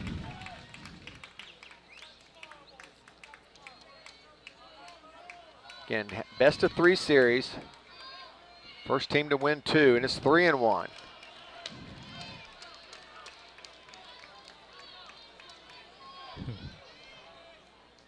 Has not walked a hitter all night, and just did.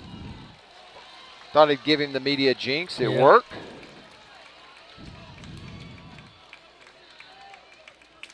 Here's South 0 for 2.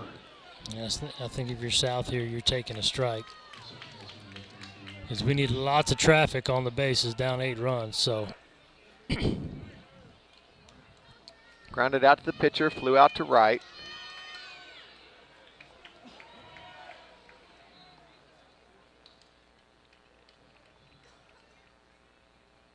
And that pitch is up. So 5 balls out of 6 pitches to the first 2 hitters. Mustangs need about 7 more of those gifts. And that pitch down and in for a strike, and it's 1-1. And South really crowding the plate, Toeing the line. He's in the back corner of the box near the catcher, but really up on the plate. His elbows are basically over the inside corner of the plate right now. Curveball down is 2-1. So sometimes that'll make a pitcher kind of feel like that zone's a little smaller. Kind of shrinks the view on you, view of your catcher. But you know, I used to like to try to bust him in. Hit hard. Collie through his legs. Oh my goodness. Again, another hard hit ball, and uncharacteristically, Collie just didn't have the footwork on that one, and kind of nutmegged him there. Went right through the old 5-hole and into left field. He got in a hurry. He was trying to turn 2, and he was already turning the play without the baseball. On him, sure, yep. It'll be an error on the shortstop. Again, you hope to see the top of the order start pecking away here and just get something going, something that you can build on moving forward. I will say the Mustangs have come from behind 8 runs before, and that was back in 2010 against Texas City. Look, they were playing at home.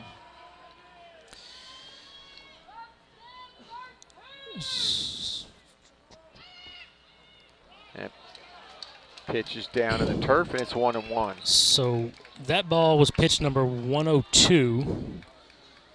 So one thing, you know, we learned last series that each pitcher has 110 pitches to their name for the series. So he's definitely looks like he's obviously going the distance. He'll be used up for sure.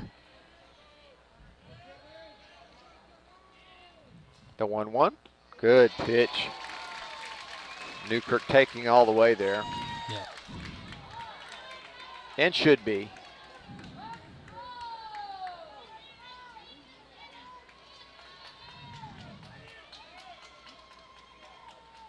Hats off to you if you're still with us. 2 on, nobody out. Curveball lifted into right center field. Long run, and it will be caught.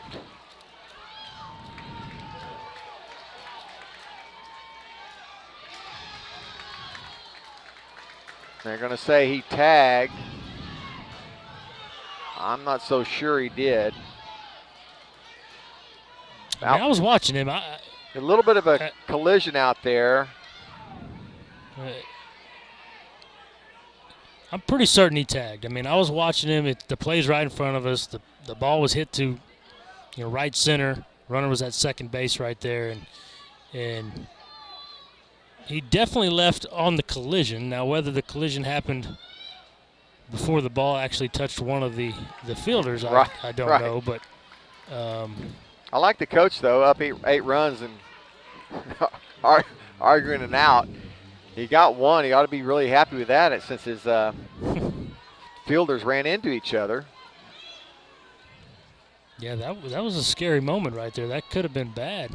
Kind of clotheslined. I'm not even sure who caught the ball. I think it was the right fielder caught the ball. And the center fielder got the clothesline. Looked like something out of WWE there. First and third. Winkler takes a strike. Pacheco on deck.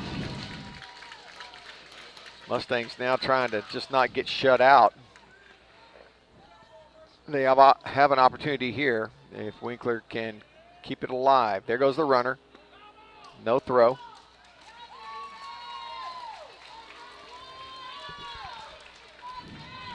So good move there to just stay out of the double play and hopefully ensure that Pacheco gets another swing up there.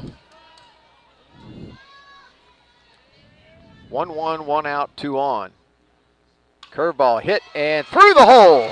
Mustangs are on the board. And there you go. There's something to build on right there.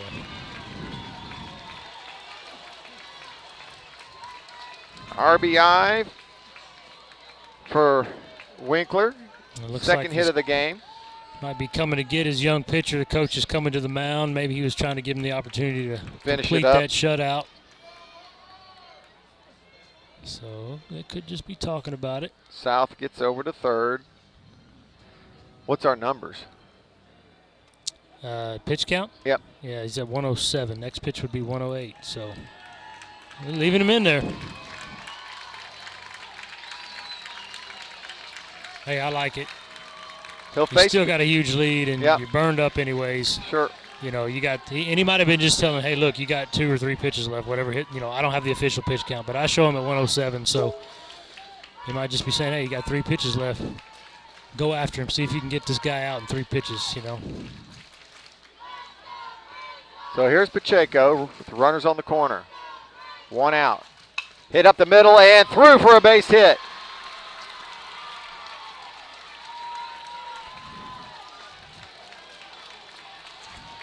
Back-to-back singles and back-to-back runs scored. Yeah, Go ahead. So now the coach is coming back out. He's going to make the pitching change here. I think he did come up to him and just say, hey, I'm going to give you this opportunity. See if you can end it, forcing a double play or something like that with Pacheco. But with Maxie coming up, 2 runners on, I think they're going to go to a fresh arm here because Maxie can change things in a hurry.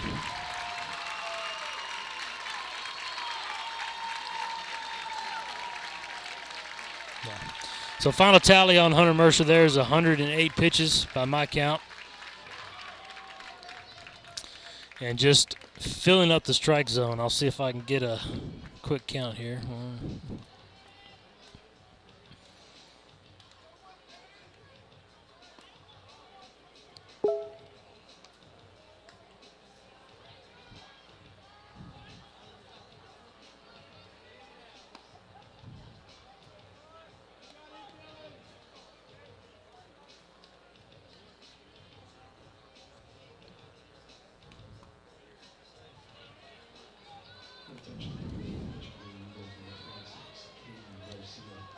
So, yeah, 71 strikes and 37 balls for Hunter Mercer.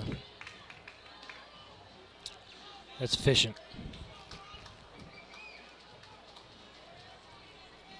So, new pitcher, what number is that? 26. So, number 26 will be Alden Brookshire. Get another shout out to Linda Salvo back in Arizona, our QA tonight. Keeping me honest and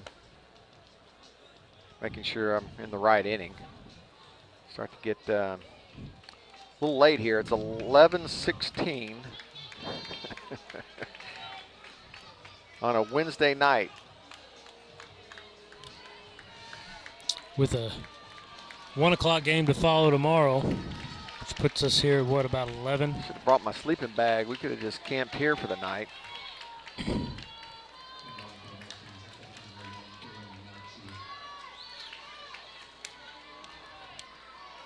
Here's Maxie. 2 for 3. Single, double. 2 on with 1 out. And takes the ball inside. So Alden Brookshire's a big right-hander. Kind of wishing he would have worn that one. Of course, yeah. Not that he's not banged up enough. Big right-hander, big frame, but doesn't Soft really thrower. have a lot of velocity. Yeah. The 1-0. That's way high. It's 2-0. It's just really kind of looping in there. I'd say probably about 65 or so. It's not a lot on it. Mustangs down 6.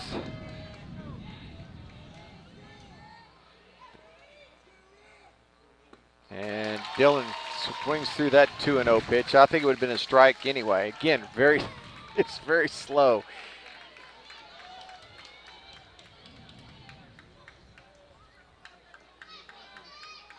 The 2-1. Hit pretty hard to center field. Long run for the right center fielder. He runs it down and makes the catch for out number 2. Tell you what, this outfield is covering some ground tonight.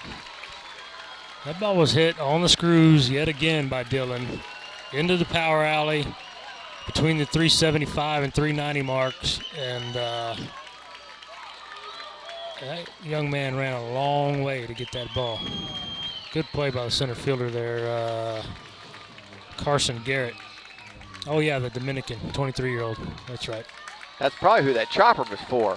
Oh, you might be onto something, Joe. Makes sense now, doesn't it? Mustangs down to the last out. Here's Landry. Takes a strike.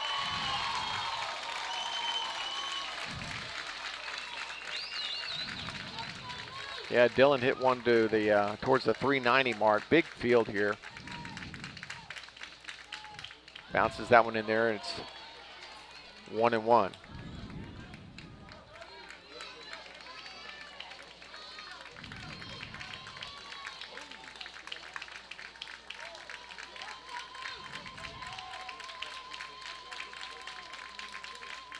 Boots rolled it over. Another ground ball. That's pretty fitting how the night is gone. Yeah. So that is your ball game, folks. Final tallies. Eagles win it on 8 runs, 6 hits, and 2 errors, leaving the Friendswood with 2 runs, 9 hits, and 3 errors. Giving Friendswood the second loss on the year, but something to build on for Friendswood there to score some late runs and hopefully take a little bit into tomorrow. Late night. We'll get out of here quickly. As again, we have to turn it around and be back here tomorrow at 1 o'clock. Eagles take the first game of the series. Best of 3 tomorrow. We'll tee it up again. For Cade Lyko, I'm Joe Hollier. Our QA back in the studio, Linda Salva, thank you so much. Good night, everybody. We'll see you tomorrow here at Cougar Field at 1 o'clock. Good night, folks.